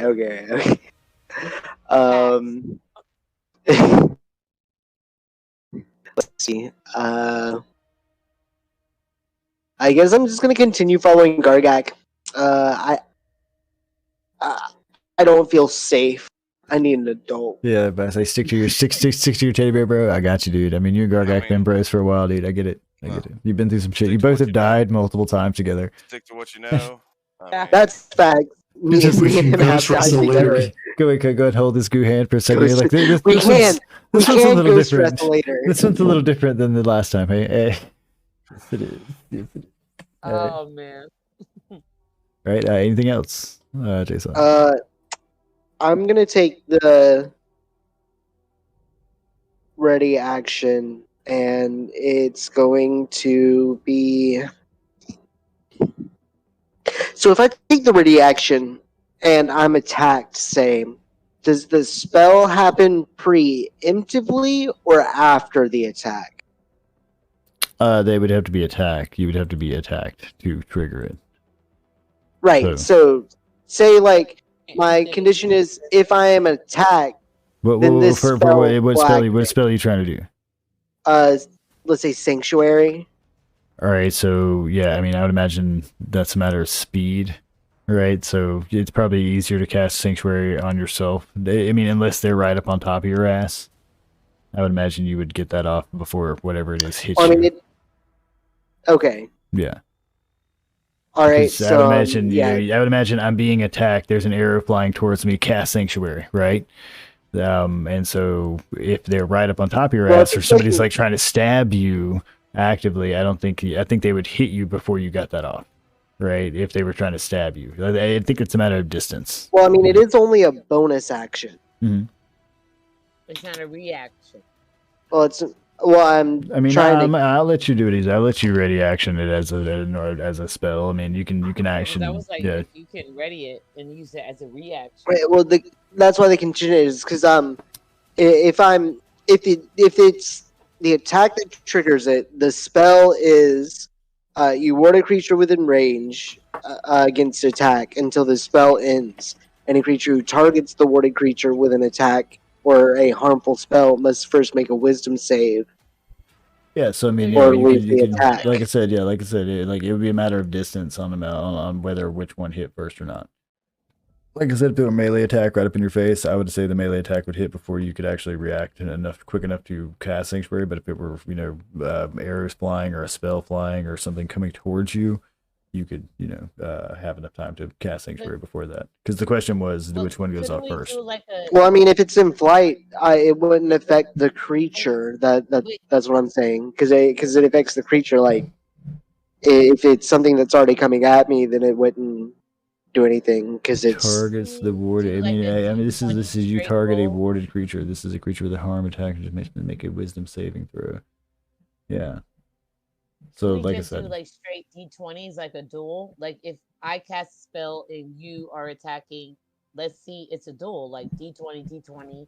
I don't see the problem. I'm still not seeing the problem with my logic in if it's close. I mean, this would go. No, it's fine. First, yeah. I would imagine you would. That's gonna be it. That's gonna be it for my turn. Let's see. Okay, so this was you target who. Okay, so you ward a creature within range against attack. So this is a beneficial spell. All right. Until the spell ends, any creature who targets the warded creature with an attack are a harmful spell. So are you warding yourself? Right. It would be warding myself. Okay. Like the condition was if I'm attacked, then I would cast Sanctuary. But if it doesn't happen until after the attack, I'm not going to take any action. That'll be my turn. All right. Oh, I get what you're saying. Okay. Gargak, man too angry to live and die at the same time. How are you? Oops. Is this drow right here? The bridge? Yeah, there's a drow right there at the bridge who's watching you walk up real quick. They've yet to react and move towards you, but they're not quite, Right. So walk up to the bridge. Sure what they're seeing. He's like, boom, nose to nose. Like I said, they're not quite sure what they were seeing with these lights coming towards them, and then all their men stood up and just started staring in one distance. They kind of braced themselves and are like, "What the fuck is going on?" And Gargak just shredded up. Walks up to him. Good afternoon.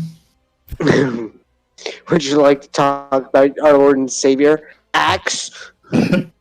Well, there's one thing that drow do respect is strength. So I mean, I don't see why they wouldn't. They definitely seem they're like ready to attack. They have shields and swords out already when you approach. Okay. And Gargak, you're fragile. You're made of ghost stuff now. Hello.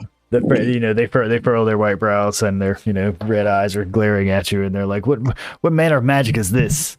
We haven't seen spirits in such time. It must be great strength amongst you to walk amongst us like this." Hey. They're glancing at each other. Use that to your. Use that. I am strong. That's why you should step aside. That's an intimidation check. Strong. Yeah. Yeah. Strong. Step aside. Yeah. If you want me to step aside, he's yeah. This gonna be a stare off. Give me that intimidation check, boss. This is the worst part of D&D, in my opinion, because Gargak would be a very intimidating person. What would it be? Insight against checking with that? Yeah, I think so. Yeah, it would be. It would be. If they don't have a let me pull this up real quick. passive insight, then just roll it. Yeah, I'll just roll that shit. Okay, so that's just a flat d20 for me. All right, but no, this is my least favorite part about D&D because intimidation is tied to it's not a good charisma. It's not a very good glare he's got going on. So Wait, that's gonna be the now there are two of them. Oh shit! So one of them apparently is more of an apprentice to the other. The older of the two. His glare is steely, and he's been on this watch for a while. His eyes pierce right through you. I have this this feature called Intimidating Presence. Let's see what it is, boss. Intimidating presence. Hooked on phonics. Oh man, no, it's not on there. Just copy paste that for me, boss. Okay. I typed it. I mean, I spelled it. I know. It is hooked on phonics. Okay. You can frighten a creature that you can see within 30 feet. If it can see and hear you, it must succeed on a wisdom saving throw of DC 12. One of them did. Or be frightened until the end of your next turn. You can use your action to extend the duration of this effect each turn. So that's basically doing frightened without having to actually make the intimidation check. Yeah, so one of them did pass that DC 12. Just straight fucking pisses himself right in front of Gargak. But the other guy, on the other hand, did not pass that DC 12. This would be... I gotta show this one. We're going to say that's going to be... Well, they'll make him DR9. DR9 of the lesser of the two is effing... not hypnotized, but effing terrified of Gargak. He's like... Oh, he's like shaking. Like, he's like... When you glance between the two, one of them just stares back at you like fucking sucker, I will eat you too. But the other guy is like terrified of this shit. Like he's apparently never seen a ghost. Like this is just filled his fucking boots right in front of the Gargak. It's his first day on the job. Yeah, this is like he's been assigned here for 3 weeks. He ain't never seen a ghost before, and oh fuck balls, this is the fucking real shit. He didn't expect one to show up. Gargak's here. He just met the biggest motherfucking ghost in town. Yeah, dude. Like, yeah. Gargak shows up. So yeah, DR9 is that an action? DR9 is trying to stand aside. No, intimidating. Just because it's a roll for it would be a bonus action. Yeah, I would go to your action. Go to your actions and then select other. Is that where it appears on your character sheet? No. No.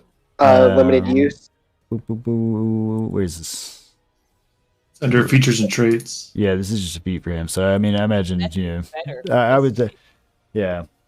Right, but if it's a specific thing your feature can do, usually shows up under other under your actions. Yeah. So this is I see actions in combat. I see. Yeah.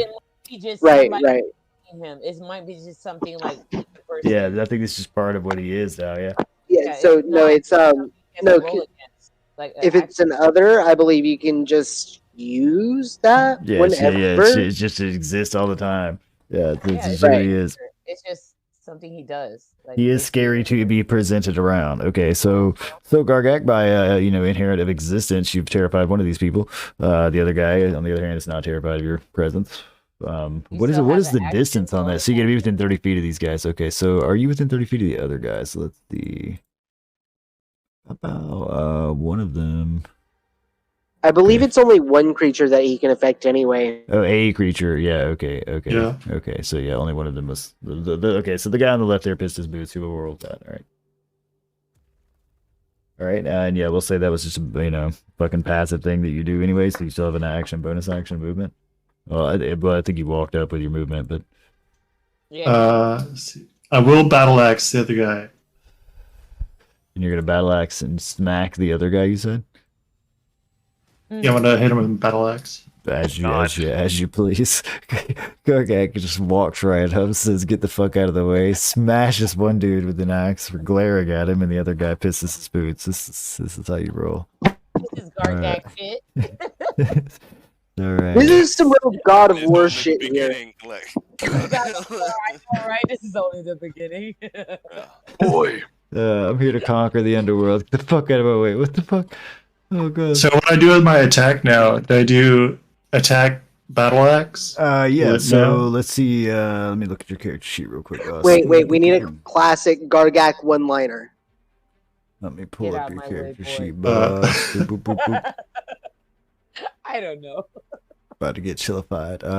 Yeah, so it's just about battle axe. So it would just be like attack, and then battle axe is the thing, right? And then target whatever target you're trying to do, like that.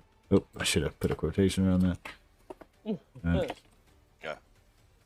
Okay.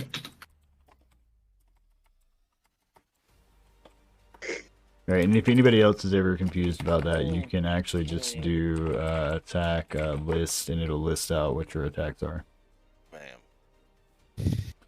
So using your fucking battle axe of ectoplasmic fucking goo memory here, you smash this guy in the back of the head, side of the face with a 10. One more time. Oh, missed. And go to spin around and miss it a second time. All right. That's it. It was for sexy. Gargak. Nevik, you were hidden with a 19. You're still presently hidden in the moment. You just saw Gargak do this. Come on, If you Nevin, want to stand move up. and remain hidden, you're gonna roll me that stealth check, boss.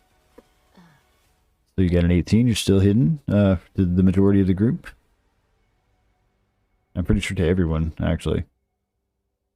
If Nevik would only come out and fight, we would be okay. I mean, dude, Nevik does pop up on occasion, like saves the day. It's just how he does, It's gonna be yeah. my turn. I'm gonna continue to sneak forward. I do notice this guy pissing his pants, and this guy just got bloodied, like jaw or something. Most of you would have heard the impact of this, yes. Yeah, but I mean, I can see it now. and the horrifying. Just a small puddle forming around the guy where it starts overflowing out of his boots. Grunt noise that was made when he, tried to get the fuck. That's it for me. Man. All right, DR10 is here. Let's see what his retaliations is going to be to Gargak. Let me pull up that real quick. All right, so he's got a single hit, and it is that. Let's do it. Better make it count. He fucking takes a slash at Gargak in response with his sword, and manages to hit him for a whole 3 damage. It's like pink. Oh, Yeah, exactly. Well, so question: If I had readied an action, Yes.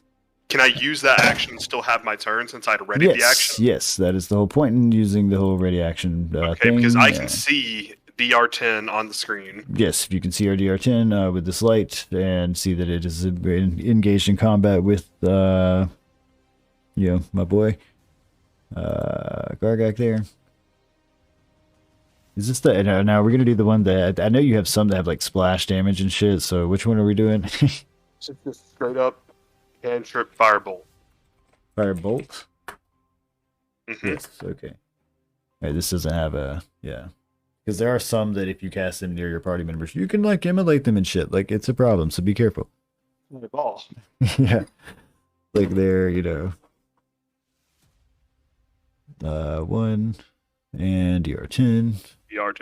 It's just like, I'm gonna do this for you, dude. Still, it's just boom. All right. So while you were fighting this guy, Gargak, a firebolt comes flying out of the fucking air and I got you, my boy. just,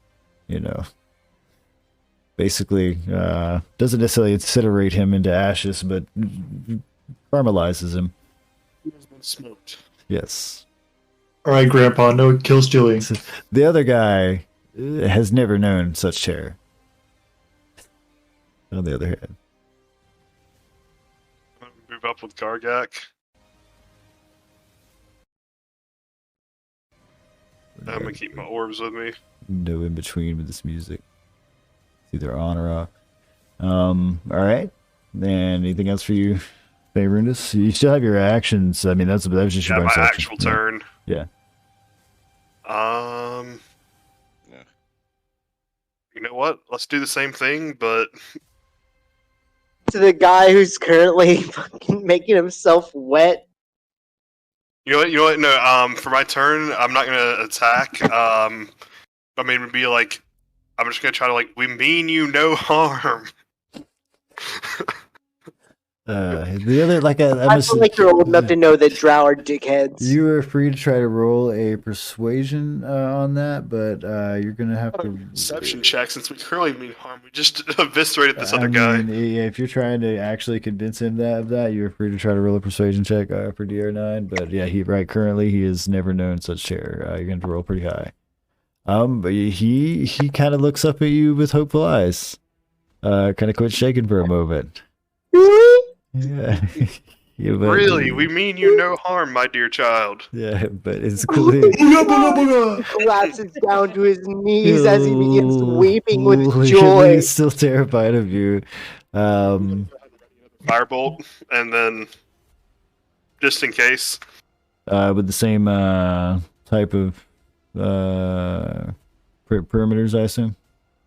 Wait, if they attack one of my peeps. Wouldn't persuasion be your action? I'll let him do it. I'll let him do the bonus action on that and prep up the firebolt. Because I mean, I tend to let checks be your bonus action unless it's like a long distance thing. Yeah, I mean he's just speaking, so. Okay. I mean he's not like spending a lot of time doing something, so. Go on DR2, who is still quite charmed. Because Dina has yet to cast anything else other than this, keeping them charmed. Gargak, what was that? Oh, fucking. Yeah, it was me. Yeah, casting the wrong thing. Excuse me. You bet that help. Yep. What's this? I think it's a 1 HP plus 6. Yeah. Gargak plus. Now he's gonna hit you harder. Sorry about that, Gargak. I was copy pasting the wrong thing. DR11. All right, DR11 here is not fucking currently terrified of everyone.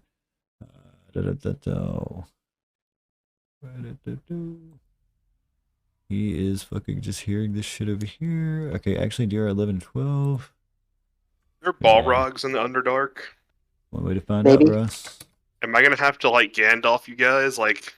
Just be like, I'll protect you. That would be neat. Don't I'm gonna lie, that would be very fucking neat. Get all neat. that experience for yourself. That's a dick move. Yeah, that is also very true. He does kind of just run off and get a bunch of experience by himself.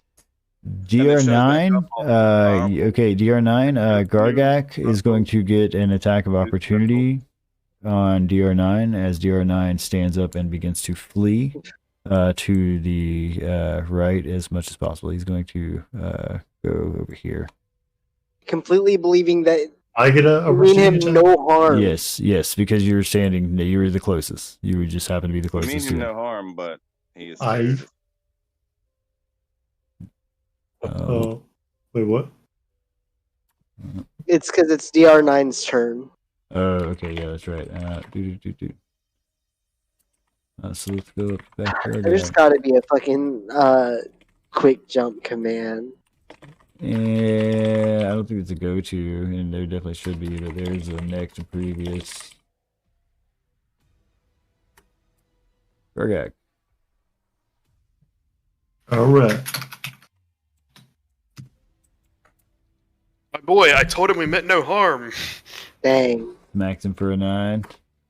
He praised his hopes and dashed them quite expertly, sir. So our grandpa is trying to confess that we mean him no harm. Gargak, on the other hand, strikes at him as when he goes all harm. DR9, yeah, big harm. Spent his time running away. Let's see our DR15. Let me see what he's got real quick, boss. All right. This guy's got some crazy shit. Okay, all right. Don't. big harm, much violence. All right. Dun, dun, dun, dun. What's it called? Let me make sure about that real quick before I get all open.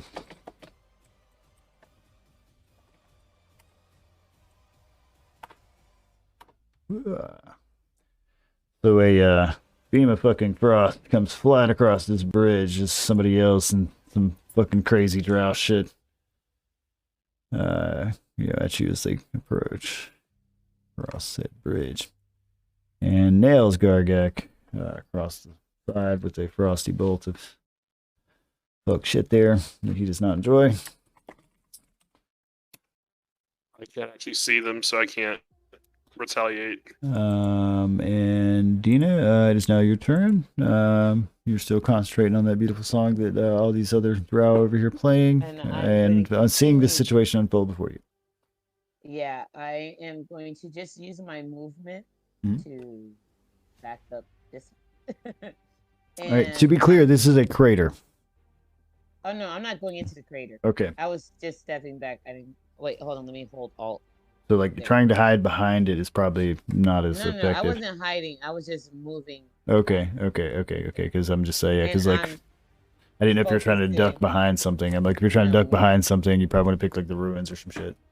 No, I'm just focusing. I'm just backing up and concentrating on this. Or get in the crater and go foxhole style. That could get crazy, but no, Adam. I'm gonna back up and focus on. All right. So you can turn your attention back to these boys over here. Yeah. Watching them, concentrating on the song. And if that's it for you, we're gonna do an eye next on that. And these guys are still charmed. 13 on the other hand, not charmed. He's following up right behind his boy, and they're like, "The fuck is this shit? Get them!" And they're like, "Oh yeah, we got some fucking meat on the table today, boys." Like they seem like they are excited to see you, and in not necessarily a friendly way. And 14 is also with them, but you can see at least 3 of these drow coming. The one in the front, notably, is not wearing a helmet, and isn't wielding a sword and shield. He has a staff. Seems to be holder of a higher rank or higher position of some sort. I will leave you people down here. These guys are actually not. You can't see them. They're not going there. And Jason. Okay, I'm gonna step forward here behind Gargak.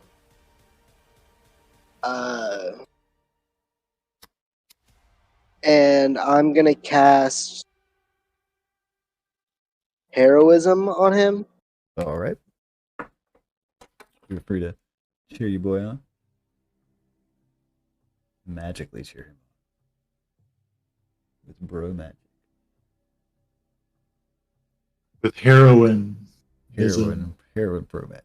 And just take a shot at this. You'll feel real friends give their friends heroin. Don't give your friends heroin. The creature is immune to being frightened and gains temporary hit points equal to your spellcasting ability modifier at the start of each of its turns for 10 rounds. Spellcasting modifier 1? Yeah, it's a paladin spell, and I'm not a very good paladin. Okay. All right, and so he gets that 1 TP, but he is immune to being frightened, and right, but he'll gain 1 temporary HP every time his turn comes up for 10 rounds. I wonder if it'll automatically maintain that. We'll see, because right now it's doing 1. Maybe. Right. Until the spell ends, which is 10 rounds, the creature is immune to being frightened and gains some temporary hit points equal to your subverse 1. Okay, or is it just he holds onto that +1 the whole time? Who knows? Go back when you skip DR1. Because I do that next. He's charmed. Oh, you're right. Yeah, DR1's charmed. It's no issue with that. Gargak, you feel quite triumphant. So I think he would get another one now, right? I mean, it would have. I think it has to go through the round. Like it has to count down the round. Well, I mean, like I said, we'll see. Well, one's not gonna. Okay, yeah, we'll This see. still says 10 rounds. Yeah, this I mean, is he's the first of 10 rounds. Right, but it Oh, also one. specifies the start of their turn. Well, so what we're looking for is if it says 9, 2, 7, 3, things like that. But we'll see. And if not, we'll find do it. But anyway, go ahead. All right. Yeah, that one HP probably ain't gonna break him, dudes. Is this DR15 guy special? Is he different? Yeah, like I said, he isn't wearing a helmet. He's wearing a staff. He's has some like cloak looking thing on. He looks pretty fucking fancy compared to the other guys here, in the sense that his outfit is more elaborate. He seems to be having more commanding, smug sneer on his face as he is approaching you. He does not share the frightened and command that you do. The other two guys definitely need to make their checks though. No. So what that is an ability he can use on a creature. By being in presence of them. Right, I don't think it affects every creature. I think it's a limited thing. Like, does it specify a recharge for it? I think once every long rest? I think it is an action because it says you can use your action to extend the duration of this effect each turn. Okay. Unless it moves out of line of sight. Okay, which would make sense for it to be an action. All right, anyway, so whatever. Yeah, well, in the case if you were going to do that, they're the That didn't happen anyway. Yeah. But, yeah. How do I do 2 attacks? You do the same target twice. So you know how you do that. Just do dash T. Yep, just do another dash T and the same exact target, and it'll actually target it twice and smack it twice, like so. So yeah, you're gonna walk up and just be swirling this fucking battle axe in this dude's face.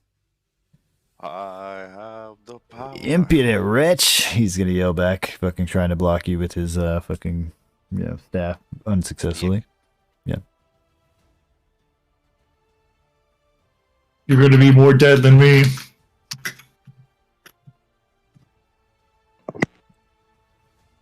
Nivik, your buddy Gargak has bum rushed some guys up there. There's some hypnotized guys.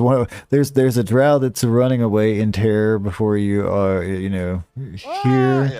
There is a group of drow that are hypnotized over here, and there's a group of drow being attacked over here. Way over here too. Yes.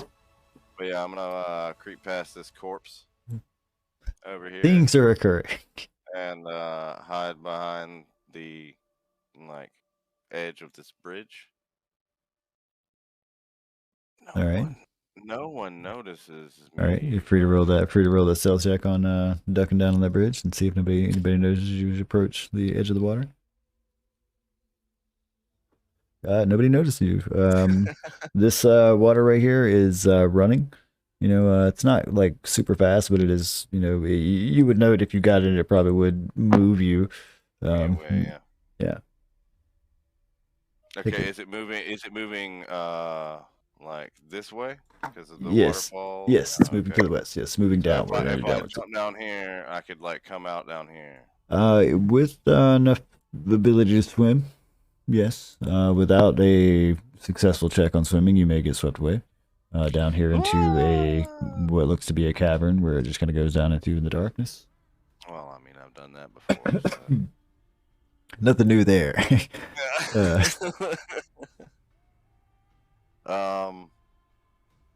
I mean, that was my movement and my action. And the only thing I have is a bonus action, which would be to, dash, disengage, or hide. 2-weapon, so yeah. All right, you're free to communicate, dudes, please. Anything else? No, I'm just going to maintain my 20 stealth check here. And, all right, going to be ducking down there. Okay, if that's it for you. Sandus. Randy. Randy. Bonus action to move some orbs around a little bit. I mean, you don't have to bonus. Yeah, unless it tells you it's a bonus action to move them. It's bonus action. Oh yeah. And then I'm gonna move over here with my boy Gargak. Randall. Gargak. Brambles. Randy. I'm just gonna So call is you this Randy. bridge? Are they considered above me, or like? I mean, on this hierarchy scale, or like, what are we talking about?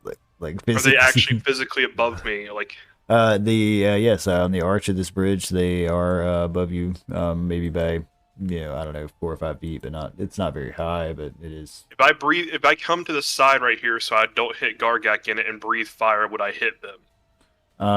Yeah, you could aim. I would say that you can cock your neck enough to be able to aim upward with that. Yeah. Okay.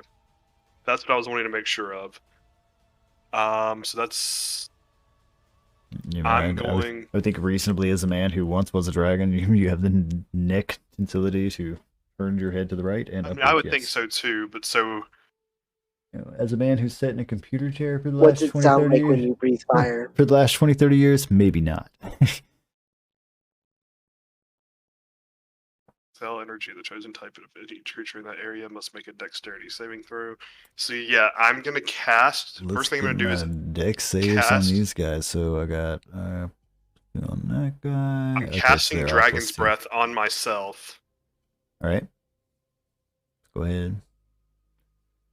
Go ahead and get the Sparky in your thing. Oh, are you casting your first sheet? You get a. I think you got a link. I think you got to link it. Breathe fire. Because isn't that breathe fire in action? Yes. Okay, so he can totally cast it on himself. Yeah. Yep. Yeah, but I don't think it's doing it from the link sheet. So. Yeah. I don't know if I need to like refresh the campaign or something, but yeah, just I cast that shit. Do it. I don't know why it's not doing it from the link sheet. It should be.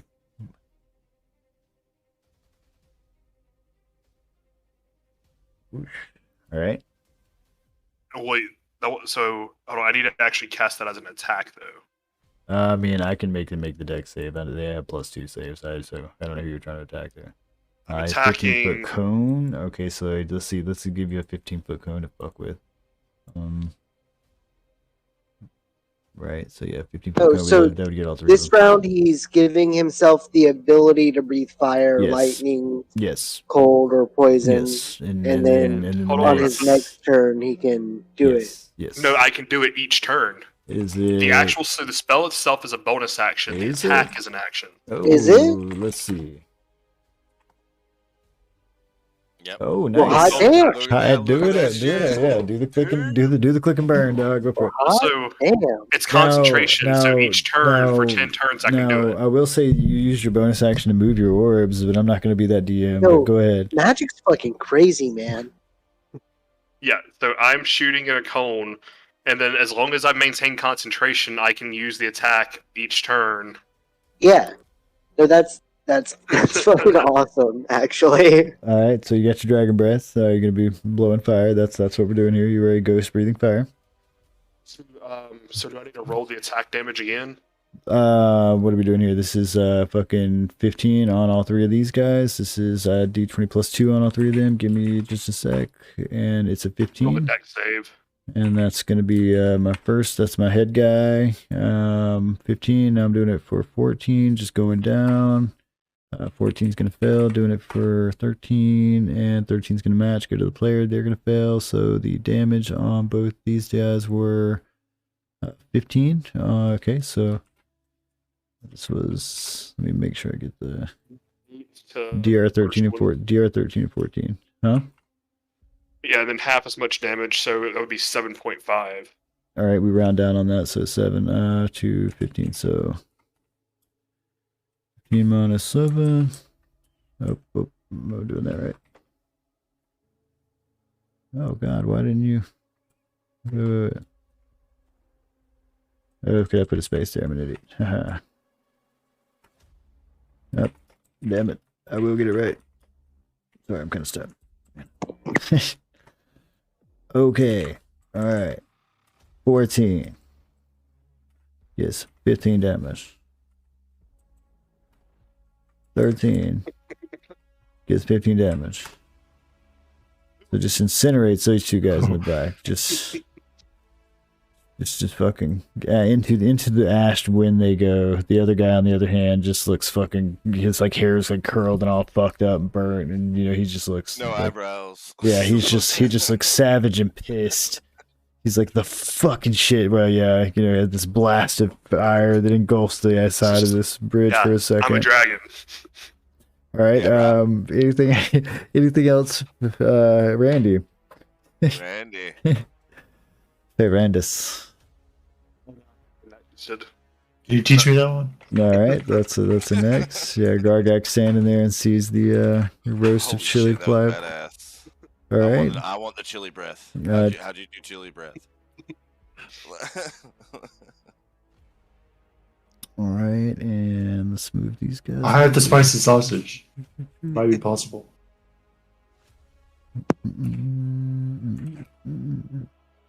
DR9 here is going to continue fleeing. Into this camp.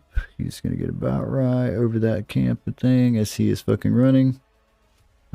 In order to try, he's going to try to get all these guys' attention, just so you're all aware of that. Because, he's fucking terrified, and there's a group of his men standing over there while these ghosts attack everybody. Alright, DR15, on the other hand, is just mad. Give me a second to look at his shit here and see how mad he's going to be. Oh, God, okay. God. Let's do it. Okay, let's do it. He's almost. He's getting fucked up. Hey, man. You guys remember what was it? The Double Dragon, the boss. That would just fucking. Or the Ninja Turtles, where the Shredder was like, "Oh, I'm the Shredder. Nope, I can just turn into 8 different Shredders after you whoop my ass for a minute." All right, so let me make sure I get this right. This is a 20-foot cube. Okay. No. I've been still for so long. Everybody gets to do cool stuff, right? It's like small. Not a 20-foot cube. A 20-foot cube. A lot of daggers. What is this? God damn it. He just makes what's the cube that like fucking eats everything? The gelatinous blob or whatever the fuck. Gelatinous cube? So this is everybody except for Dina. Okay, so. I thought it was me only. It would have been better. Oh, man. No. God. What do I gotta do? What's the save? It'll do it for you. I'm pretty sure. Oh no. If I have cast it correctly. So let's see. Success. Fucking knew it. A fucking thing. Oh my god. Nice. Sorry, I apologize, Jason. So this is Everard's black tentacles that he cast on you, so I'll put the spell description up. Scorpion ebony tentacles fill a 20-foot square on the ground that you can see within a range. For the duration, these tentacles turn the ground in the area into difficult terrain. When a creature enters the affected area for the first time in a turn, it turned there. Or take 36 bludgeoning damage and be restrained by the tentacles until the spell ends. A creature that starts its turn in the air is already restrained by the tentacles, takes 3d6 bludgeoning damage. A creature restrained by the tentacles. So those of you that failed, have now been or got tentacles wrapping your shit. And there's no condition to get out of it. You destroy it. The tentacles can use its action to make a strength or dexterity check against your spell save DC. On a success, it frees itself. Yep, and so let's get his spell DC for that. Or Gargat can really fuck him up the next turn, and the spell's over. What's his spell DC? I'm gonna roll a Gargak DC save.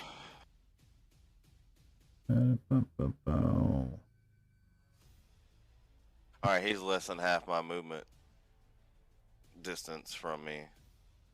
Yeah, or Demon Frog Dagger. No. It's a 14.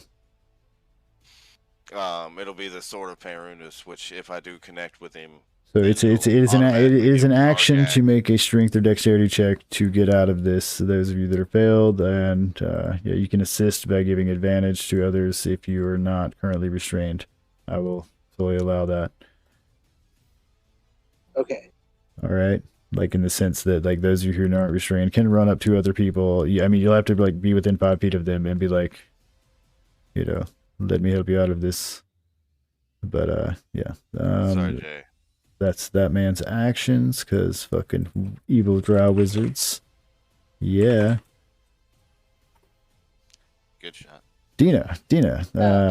What's the list here?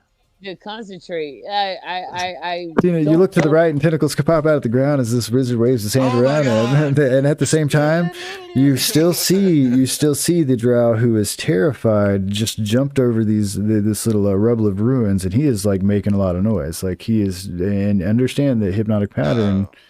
Yeah, part of hypnotic pattern. Use your bow. It doesn't take concentration to use a bow. Just take him out.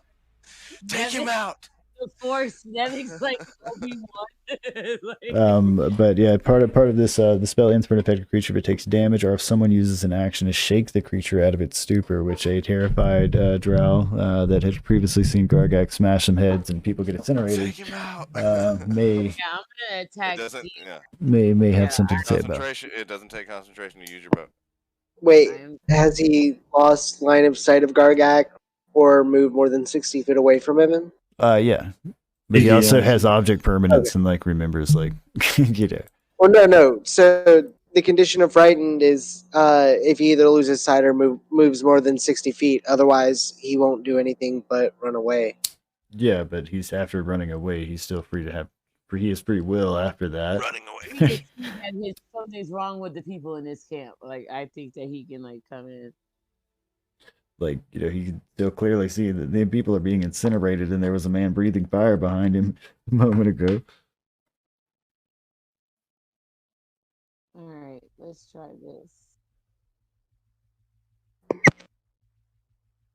I only have one weapon anyway, so as well. Oh God, Jason, why did you have to post that? How he experiences the tentacles are up to him, you know.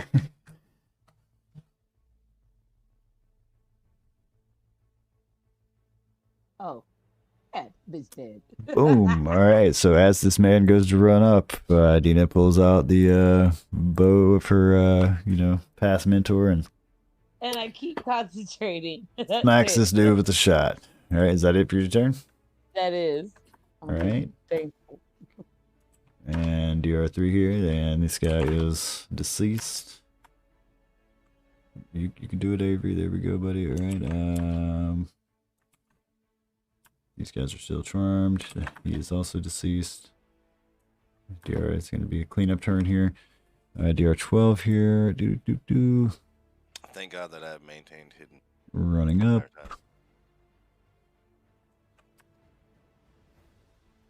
Jason, your turn. You're free to use an action for a strength or dexterity check with a 14 to free yourself from the. All right, yeah, I'll do a strength check. All right. You got this. All right, so. Oh wait, I still take the 3d6 damage because I started my turn grapple. All right, so give me just a sec, boss. Damn, why'd you have to say something? I mean, he does the rule lawyer both ways, as he should. It's fair. All right, so let me make sure. I just try to keep it there. Yeah, like that happens. Yeah. If I actually remove you from combat, I'm sorry, because I'm hopefully doing this properly. Okay, remove restraint. Yes. All right. All right, and then I'm going to. Remember, I'm going to- difficult terrain, so you have half your movement speed. Yes. All right. So that's as close to 15 foot as I can get. Am I out of the area? Yeah, I'll give you that. Okay. I'll give you just barely. Just barely. Like you dive out Yeah. of it. Just But I can get barely. I can get like 0.3 more feet. Yeah, you go. That's hard to get on the thing. All right. All right. Anything else? And Jason? that'll be my turn. All right. Yeah. Go back around to Gargak boss. What's up? Gonna try and finish this dude off. So You it isn't take. Hold very on. help. You're standing in this shit from the get go, Gargak boss. And so you get hit for 8. These tentacles are just give smacking your him ass. 2 health back.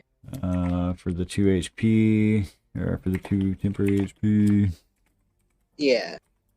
All right. Is that from the tentacles? 8's from the tentacles that you're standing in. 2 is from the paladin shit that Jason pulled earlier. I forget what it's called. Heroism. The heroin injection you got. Oh yeah.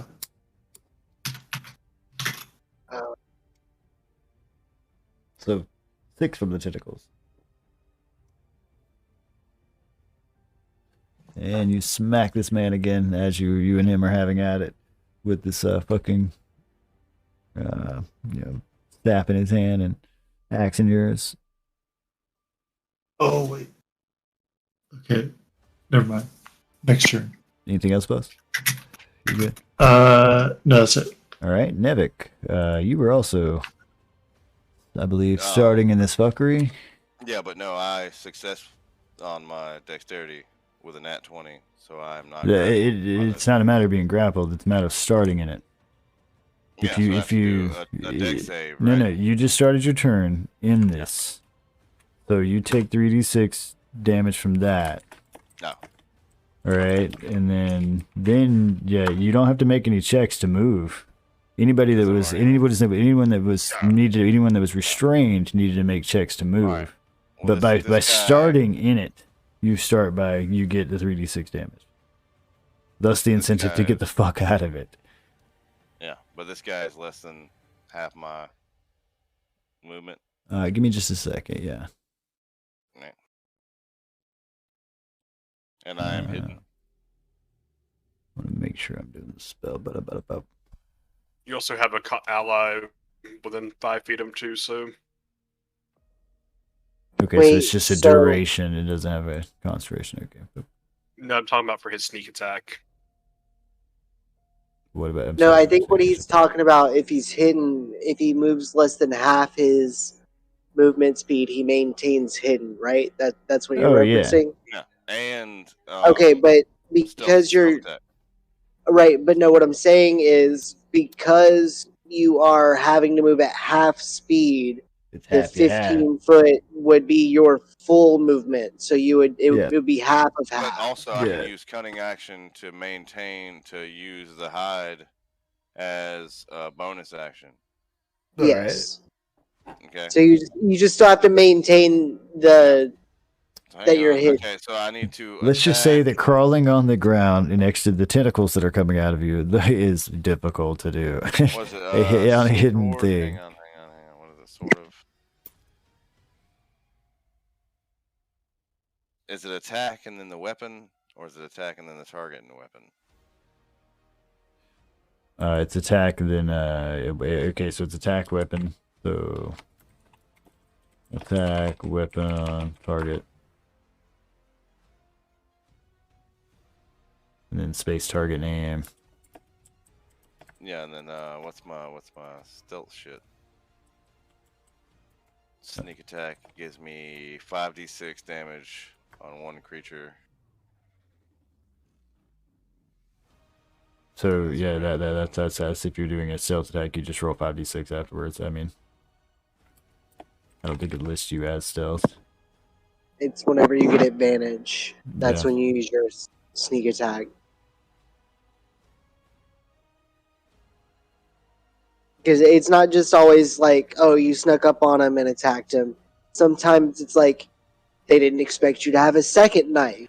Or somebody is less than, or somebody's already engaged with them, like Gargak is literally already engaged with them. Sneak attack. Once per turn, you can deal an extra 5d6 damage to one creature you hit with an attack with a finesse or ranged weapon if you have advantage on the attack roll. You don't need advantage on the attack roll if another enemy of the target is within 5 feet of it, the enemy isn't incapacitated, and you don't have disadvantage on the attack roll. So you currently don't have a disadvantage on the attack roll, and this man is fighting, currently engaged with Gargak. They are hand to hand with a staff and battle axes going at it. Like right, so they'll never expect him to slip right under Gargak's leg. Stab. Yeah, so he would if he's wanted to do, if he chooses to do this, he can roll a 5d6 and we'll add that to it. What happened? Because you can do it once per turn. So yeah. Nevik is pulling some fucking rogue shit. Nevik being Nevik, yeah. basically. Ooh, so Nevik dives up behind this man. Stab. Let me move you for just a second, boss, so I can mark him as dead. Into his heart. So yeah, Nevik just pops up literally out between this dude's legs. This is a round. This actually is not a concentration. It goes for rounds. So, all right, Nevik, as you pop up behind this man and stab him while in the back while Gargak is fighting him. Like really? Okay. Just slowly pushes his dagger hand into his back. My bonus action to like dash over here out of the goo. All right.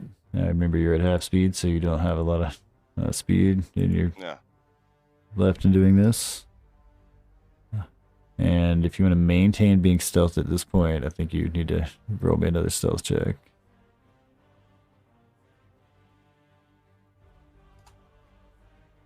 All right.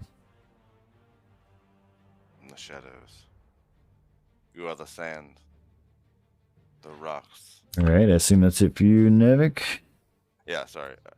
Boss. Now Faerundis. Dude, I just literally killed home dude. Faerundis, you have like smoke and a little bit of fire still coming out of your mouth as you stand there on the side of this bridge, staring at your great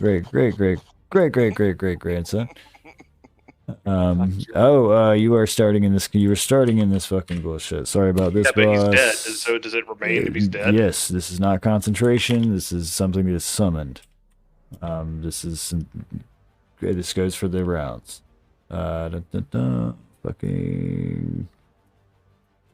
Why did I give you such a long name?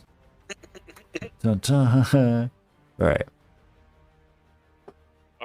So I guess the first thing you got to do is break out the tentacle. Now that's are you're restrained? Yes, you are restrained. So that's either a dex check or a fucking strength check. 14, and it's an action to do.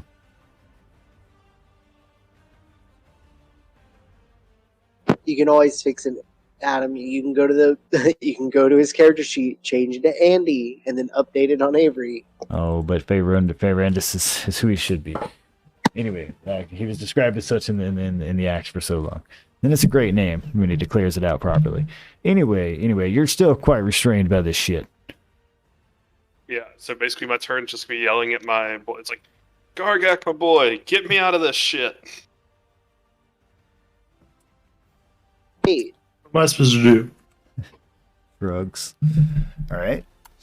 These guys just charmed. DR11. These guys are actually running up on you, boys. Boom, boop.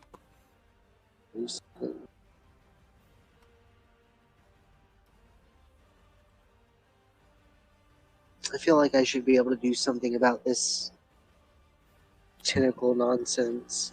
Didn't it's your turn? Wait. Wouldn't me killing that guy with my sword hand? No, it's not. We're explaining this. Oh my god, it's not a concentration spell. He's not. This is a summoned damn thing that came out of the crit. Yeah, might have No, something. I was just saying, wouldn't that allow somebody else to give another attack, like Now, Dina if you or use the somebody? sword of Perundus, then yeah, but we're I we're did we're pa- when we're I past. stabbed him, dude. I just thought about it. I Yeah, was I like, should say wait, yes. didn't I just use that thing? Call that out when it Like, happens, but yeah, that's not where we're at now. my We're bad, past my that. bad. We'll skip it for now, but yeah, I'm sorry. Dina, it's your Okay, turn. so I still have hypnotic pattern for 6 rounds, right? Yes, hypnotic pattern is still part of these guys are still partying deep in the trance. Okay.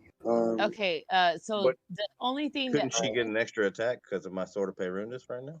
I mean, No, if because she you did not. if you so choose to, if you're gonna be uppity about it, I'll allow it. But that's the only person, okay? Because I will say because it's on Dina's turn, because I don't feel like going through the previous neck thing. I will allow Dina to do it, but no one else. Who am I attacking? That's up to you. I mean, I thought Nevik chooses a target. You choose the target. He chooses who gets the attack. Oh.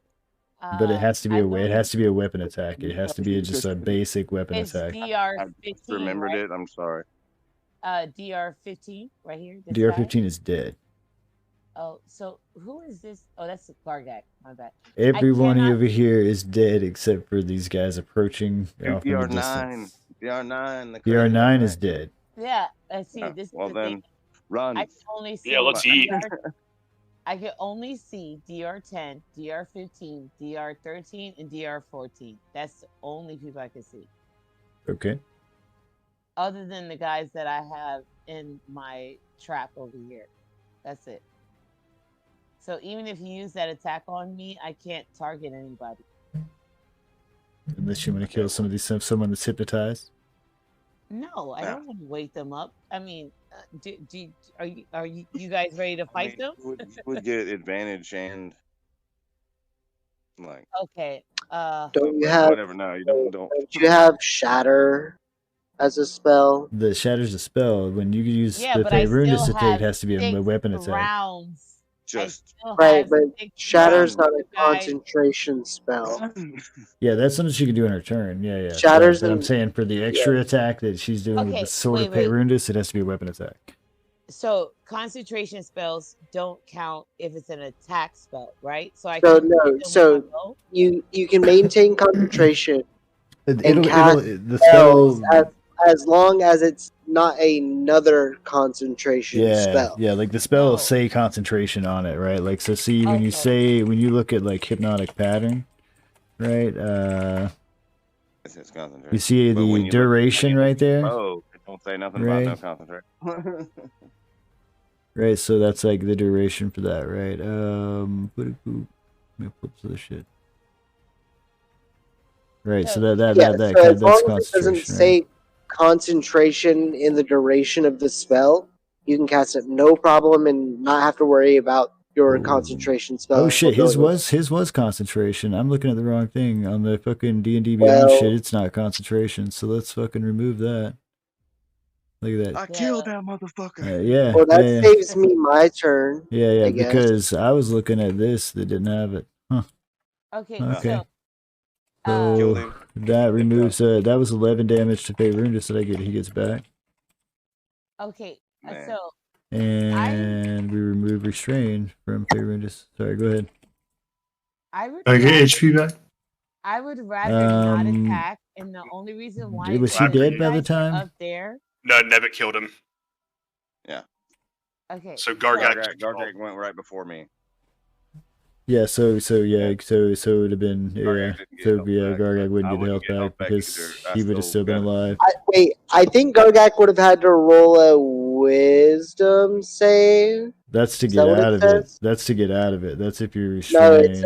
it's a dexterity or a strength save. Yeah, When a that's- creature enters the affected field, Or turn, they must starts make his it turn. okay on their turn. Yeah. They must succeed a dexterity save. So he would have had to do another dexterity save before he took that damage. Yeah, that's if he's restrained. But yeah, either way, No, a creature restrained by the Just let it center because roll, man. its Let it roll. actions. Let When a it roll. creature enters the affected area for the first time on a turn, or it starts its turn there, and he started his turn there.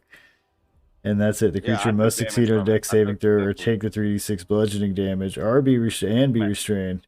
Yeah, so I guess the dex save would have made him restrained. All right, so either way, You're all still alive. It went away.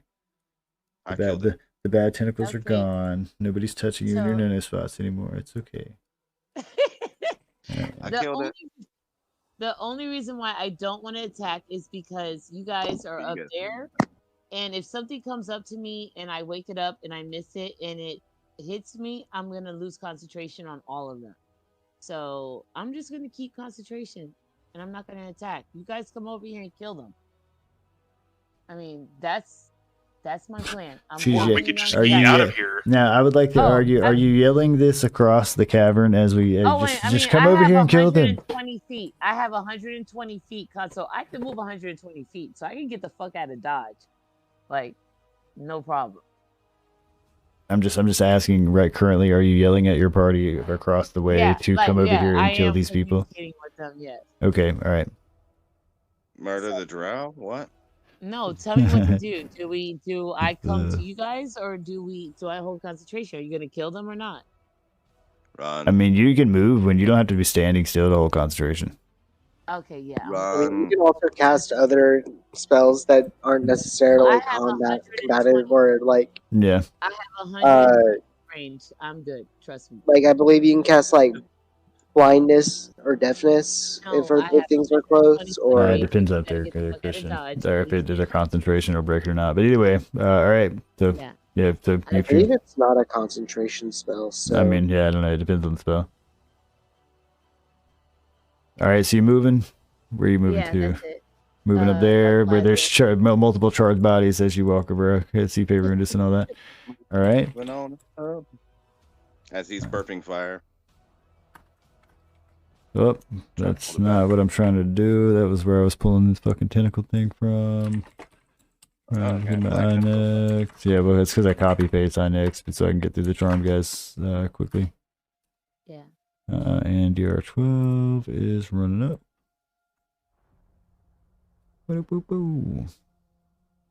He doesn't see Nevik, but Nevik sees him. Wait, does he run by me? He has not yet run. He has yet to run by you. I mean, I think you can see this battle map that I'm making, right? No, I'm smoking a cigarette. Man, why'd I make this battle map? Get your ass inside. $50 an hour. Anyway. Dude, I made $100 and $50 an hour. I made $100 in like how much you owe me now, you son of a bitch? Anyway, sorry. Last night I was like, you pay me $100. I will totally. Okay. How long were you on your knees? That's all I'm asking. Not at all. Sure. On your ass. Oh. only for a few minutes. Hopefully they were all fast. So I'm gonna cast Bro. Did you hear Elise back there? Yes, yeah, I did. I heard her say that. The ghost of Elise speaks in the background. I'm gonna cast Sanctuary on Gargak. Is that gonna drop heroism? I don't believe it will. Let's see. Heroism is a concentration spell, and we're doing Sanctuary. Yeah. Which is not a concentration spell. Okay.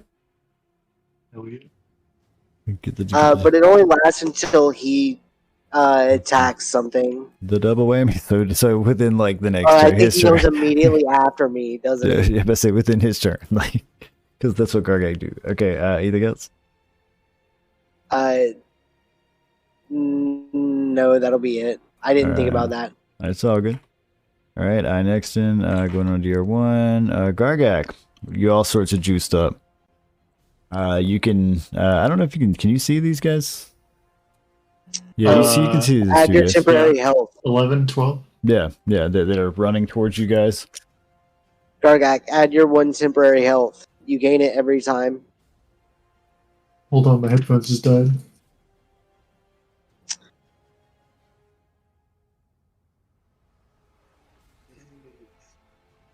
Okay. I'm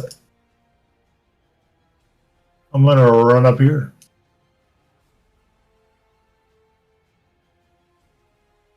And do some smacking.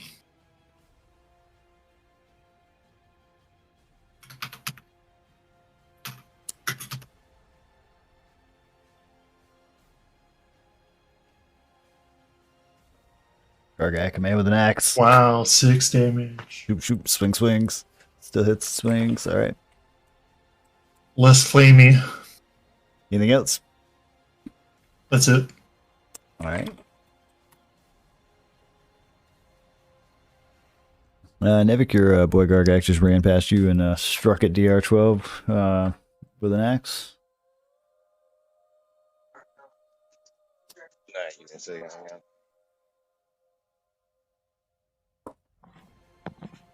No. My dog's being a dick. Alright. I'm over here stealth. He just ran over here past me. I gotta go around this rock. These some ruins in its highest point, about 5 to 6 feet. He is attacking DR12. Yes. Okay, so cool. So I can just run up there and. You just straight rock right up to DR12 and it's clashing with him. Well, let me just hide over here beside him and give that. Just gonna creep up and just gonna poke him. I assume you're doing your 5d6 bullshit. Oh, you missed, Nope. so you're not doing shit. I ain't doing shit except for. Timed it improperly there, boss. Second attack. Oop. Nope. Nobody saw. Wait, don't you get 2 attacks? No, I have two-handed or 2 weapon. Oh, attacks, okay, so yeah, 2 weapon I could attacks. attack with bookmark my dagger with my other hand, but then I would give up my. Where he is. So yeah. Right. Which, Anything don't else? know. No. All right, that's it for you, Nevik. We're gonna move on to Ferendus. What you got, boss? You still got My flames coming out of your mouth and Yeah. smoke just pouring out of your nostrils. It tastes like home. It's good to be alive, Ferendus.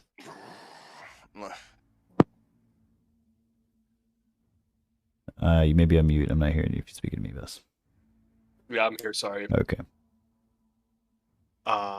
Yes, I guess I'm gonna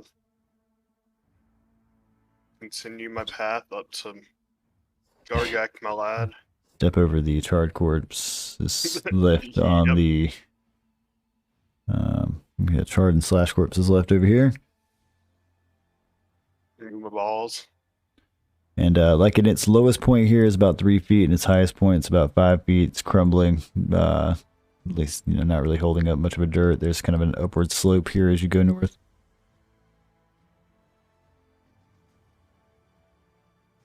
I guess I'm gonna actually position myself between Gargak and Nevik, All right, and then but you wouldn't see gonna- Nevik, but you're just Yeah. gonna come stand beside Gargak. and then I'm gonna fire blast DR12. As you please. And so since I don't actually have to cast the spell again, I should cast for the damage rolls. I should cast it with an L. What do you mean with an Or an L? I. What are you trying to do? I. Why don't you have to cast it again? Oh, you're talking about for Dragon's Breath. Is that Or what is it you're- just Or when Yeah, you say or when is you it say just when the- you say fire blast, all right? Did you understand that? I Yeah, don't know. I sorry. don't know how many fire spells there are in the world. There's maybe 500 of them. There may be a I'm spell called using- fire blast. But if you're trying to use Dragon's Breath again, yeah, just do a dash I behind it. There's only one fire spell that's worth it. Yes, because fire blast can encompass a lot of things. And I mean, there may be a spell called fire blast. I don't fucking know. But yeah, Sorry, if you're trying to ignore Dragon's Breath, just do dash I. and that is DR12. DR12 is who Gargak is trying to fight. Yeah, I'm gonna DR12 him. And if you're gonna come stand, I would imagine you would put your hand on Gargak's shoulder for a second as you kind of lean forward. Boy, Hold up, I got this. And you blow flame at him, but he manages to duck a little bit out of the way with a fancy elf twirl, only singeing him. let's see. Do I have any bonus. No, I moved my lights, so that's it. All right, if that's it for you, Ferrandus, we're going to my boy who's still charmed down there. Oop, you can keep up, and you're 11 here. This is the boop, boop, boop. Who's going to straight run up here and engage him with some Gargak. And just 100% miss. Completely whiff. DNA, you're standing next to a charred body. The ground's a little icky here, but it's otherwise okay. Alright, I'm going to... You can feel the sort of leftover stickiness, like sort of a Oh, pathetic. Old movie theater. old movie theater, yeah. Hold on, let me do this before I move. Hold on. Wait, goddammit, wrong one. Okay, hold on. Okay. I still had to make sure I was in my length. Okay. I'm regrouped. And that's it. All right, gonna run up there with your group and concentrate on other things. All right, and if that's gonna be it for you. Yeah. Going on these guys who are still charmed down here. They have no reason to not be charmed. And your 12 here is going to try to attack still Gargak with his short sword.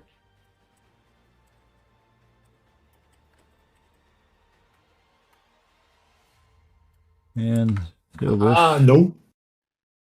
his mighty armor and hide just takes it with no problem. Jason, you find yourself standing amongst some ruins as you watch your dropper and run off up of the bridge. And hear some clattering over there, and there's a group of them behind you that are just still hypnotized.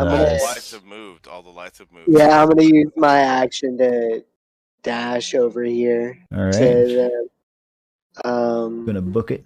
Gonna grab that belly and book it. Heard. Oh yeah. Kool-Aid man just sloshing. Sloshing up, yeah. I mean, yeah. All right. That's gonna be it. All right. Sorry guys. And this guy's still charmed. Gargak, you were in the throes of combat with 2 people. I imagine it sounds like stirring a big pot of spaghetti noodles. Rat stew. A big pot of rat stew. You could put rat stew on big spaghetti. I mean, you can do. How they do it in the north, man. You're right. I mean, I think rotoni noodles are. That's what's up. Penny noodles, you know. Is that DR11 next to me? Yes, DR11 and 12 are currently in combat, engaged, trying to swing some swords directly at you. Yes, they're not doing a very good job at it, but.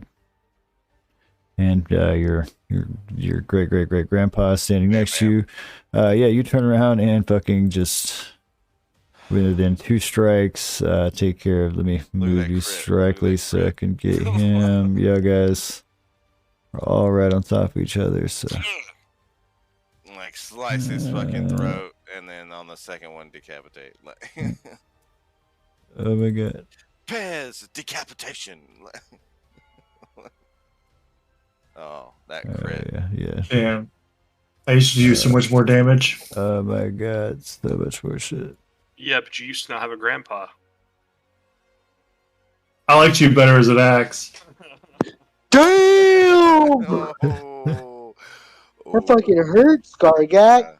Nevik, you're hearing some family squabbling going on for the next few as the beheads this person. DR12 is still yes, DR12 is yes, DR12 is still trying to have combat with this guy. He's still engaged with him, and he. And you kill him. And I kill him. Is there another one? Is there? Currently, no. There, other than the hypnotized people that are in front of you, they unless you see something that I don't.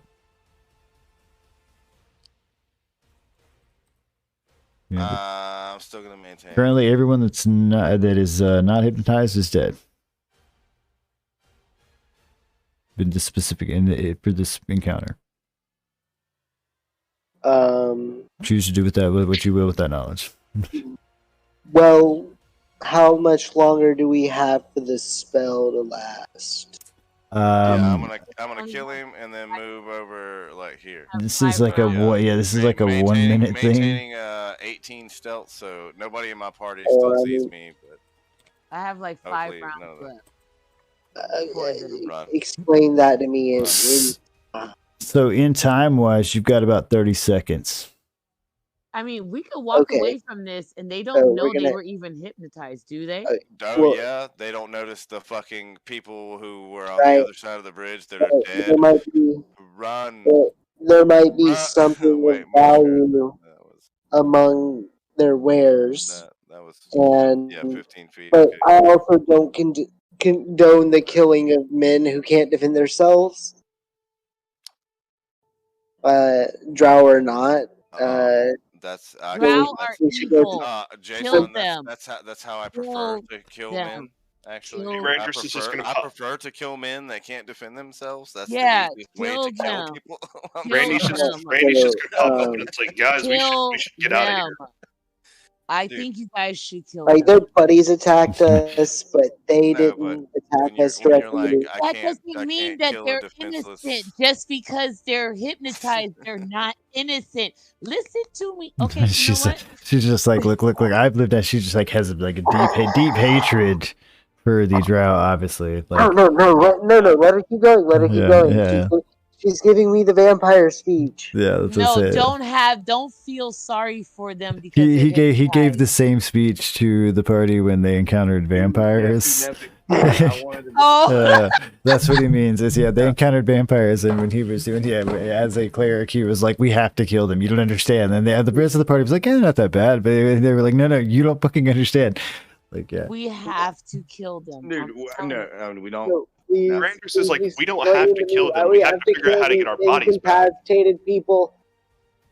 Okay, I have 120 feet, and I'm about to be outside my range. So figure it out.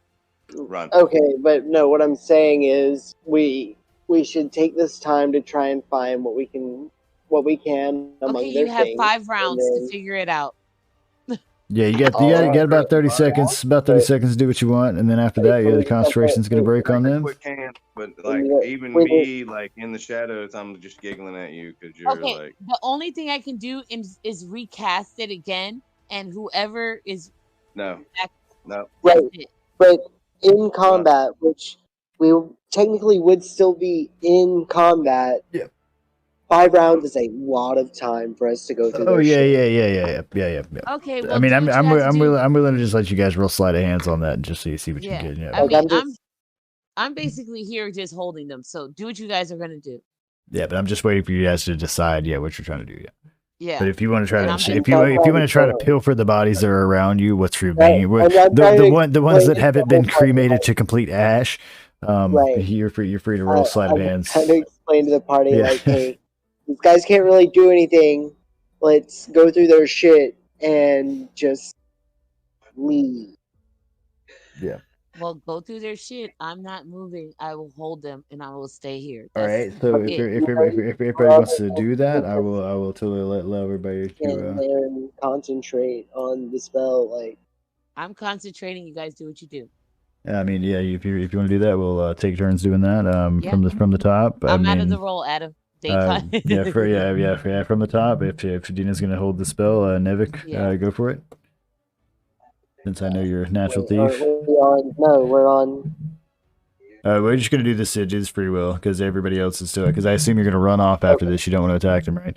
All right. So Nevik, you're gonna find a short sword on these guys. Just a straight regular. I mean, it certainly looks like a drow short sword. It doesn't look like any short sword you've ever seen before, but there's nothing specifically special about it. It's not magic or anything. It's just short and kind of curved.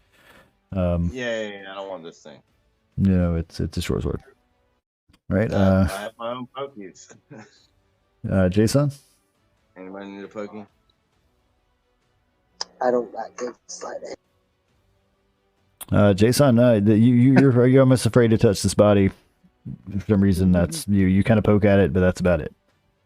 Gargak, if you want to try to pilfer through one of the ash remains. You find a very beat up piece of chainmail that looks like it could be used for decorative purposes, but nothing else. Sick. Oh, fancy. It would not really Melt it down. work very well for chainmail purposes, but it may, make Fishing. I don't know. Yeah, you could use it for something else, but it's pretty fucked up. Dina, you are concentrating, though you're free to use your hands to try to search, the body if you so please. So can I do a sleight of hand? Yes. That's what everybody's doing.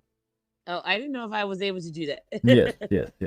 Concentration, usually, at least in this aspect, you should require to. Yeah, there are like rituals and stuff that require you to move your hands around and stuff, but not this one.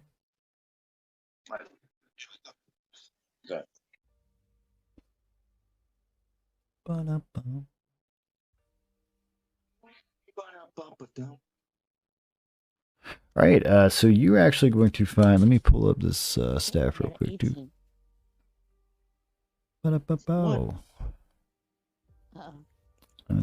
So let me get this. Well, I gotta find it real quick.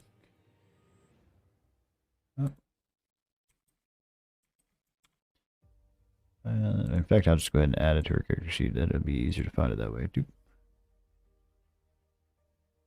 Yeah, she's basically gonna search through the wizard guide thing and find his staff, or it's a good portion of it.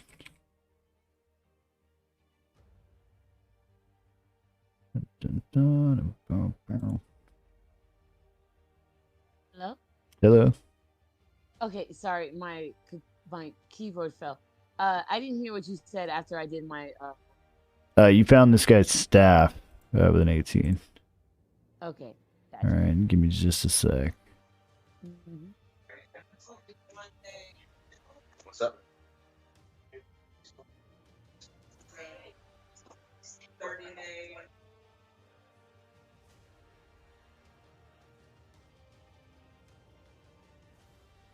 All right, so yeah, this is a staff of insects. Now, this staff right here has currently 4 charges left on it. It does regain at the end of every day. Do know that when you're holding weapons, it's an action to equip and to change weapons. Yes. Gotcha. All right, and I just went and put that in your equipment, so later on, just update your character and it'll be there. Ferendus.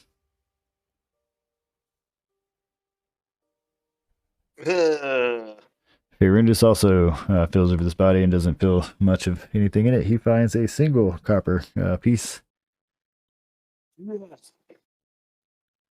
Well, this is currently the most money any of you have. So I meant to ask about that. So my character sheet had gold. Like I spawned with gold. Do I not actually have gold? Nope, nobody's. Yeah, currently everybody's gold should be gone. You're free to write down how much you have if you want and keep up with that. For your later purposes. But when you pass, all your physical items go through it. Money is not something that passes with you when you die. I know. What? All right. Yep. No. Money doesn't go through with you. All right. So I'm assuming you guys are going to run off now. One thing I do need to know before when we go anywhere else is, are you running? There's 2 areas to run off to. You can run off to the north, or you can run off. You can jump in the water and go down this way. That's really it. North. Dragon, I don't like water, so let's stay on land. All right. I have no clue what you're talking about. Let's stay on land. Are you? Wait, where are you, Jason? All right. So, but where's Jason? I need my CNI. Everybody apply. I need my CNI Nevik. Nevik. I can't see without my Nevik. Everybody apply 3,650 XP to your character for this combat encounter. And like I said, yeah, your money's gone. The most money the entire party has now is Ferendus has 1 copper point. And I know it's painful. Also, I know it's painful to have lesser of an axe. I promise these things will come. There's more adventure to happen. I'm fine with it. Let's do this. Right, how much am I doing? 3,650 XP per individual. 3,650. And hopefully I made the combat fitting because you could have totally played. You could have totally fucked that up and get yourself killed. So. Yeah, that was fun. I like that. Yeah, but at the same time, I tried to not make them like super strong, so they were easy to take down some of the lower ones, and So let me show you guys the character sheet. I'm still in the shadows. I love how like it seems like Gargak killed that guy. So this is the character sheet. He hit him and then. Oh yeah. I put all the dragon. Adam made. Trimmings on it. Yeah, trimmings. But yeah, this is the character sheet that Adam made for Faerendus. Nice. Does it have the animated border on it? I think it should. There's like one that has like a flame border. Yeah, you can't see it, but so like the picture border has flames moving around it. Because you a dragon. Yeah. Yep. Very hot. Yep. Hope you definitely. Right? Man. Yeah. Badass session. I hope you had fun getting with the. I tried. I did. Saved us. You literally saved us like an hour and a half of like battle because you just hypnotized all of them. Well, I mean, I don't know. These guys weren't very strong too, though. You were creaming through them. That was so lucky that I got all of them. Well, I thought the shot with 9 was really cool when he was like running, because after he got scared and he's running off and he's like trying to run towards the other party and she's just like, nope. I thought that was great. I thought the axe battle. After the axe battle with the staff and the guy fighting on the bridge were cool. You guys' reaction to me breathing fire. Faerun just stepping to the side and being like, "Watch this," and like just incinerating 2 people. Yeah, like. And just incinerating 2 people. Yeah, just great time. And that's not even my strongest fire spell. Yeah, so like I said, we're gonna ramp up more stuff as we go along and have Jason is right. I do have the most utilitarian fire spell. Out of the smoke, it looked like Gargak stabbed that dude in the throat. There's no situation which is not fucking useful. I've been hidden the whole time, man. I love how. And if anyone ever tells you otherwise, they better hope they're outside of fireball range. You guys could honestly say that I never contribute in any battle. You're never there. You're never there. You only show up. I see sometimes. You only show up when we're spending money. I know when we're dying and he's got to spend his money. Then he shows up. Whenever the loot comes out. Yeah, first off, you hold all the coin for us. You're like, you're like a personal coin purse. But also, I mean, but no, I see you sometimes. Stabby. I see you sometimes. Yeah, right now Faerundis is the only one with the coin. He's got the single coin of the party, and that's it. Like that's. And when you stealth attack, I rush you for the coin. And when you stealth attack for a single moment, wait. Gargak sees you for sure. Like the only 2 people that see you when that happens is the dude you're killing and whoever's beside you. Next to me. Yeah. Hey man, what's up, Stab? Before we wrap up, I gotta do something in character right quick. I come up to Gargak and I'm like, Gargak, my boy, I've never been able to give you a gift, and I give him the 1 copper. All right. Okay, as Gargak goes to pocket that, hang on. Okay, so I can actually bring you guys over to the next one. Let's do this. He wears the loincloth. I think the axe is worth a little more than this. So as you pass in here, you're gonna see, you walk in here and see the buildings and can hear, the sounds of what sounds like a port city almost before you to the south. A port city. As I stare into the fucking void. Yep. It's dark down here, and Drow don't have any problems with that. So, yeah. And a lot of your elf boys don't either. What's up? Can I steal that? Like as I was saying, as he like gave Gargak the thing, and he went to put it in his loincloth pocket or whatever the fuck. Oh, can you try to sleight of hand that? You're free to try to sleight of hand that, yeah. Oh my god. Yes. Wait. Gargak so both of you, Gargak has a perception of 10, so you definitely would have that 1 copper point now.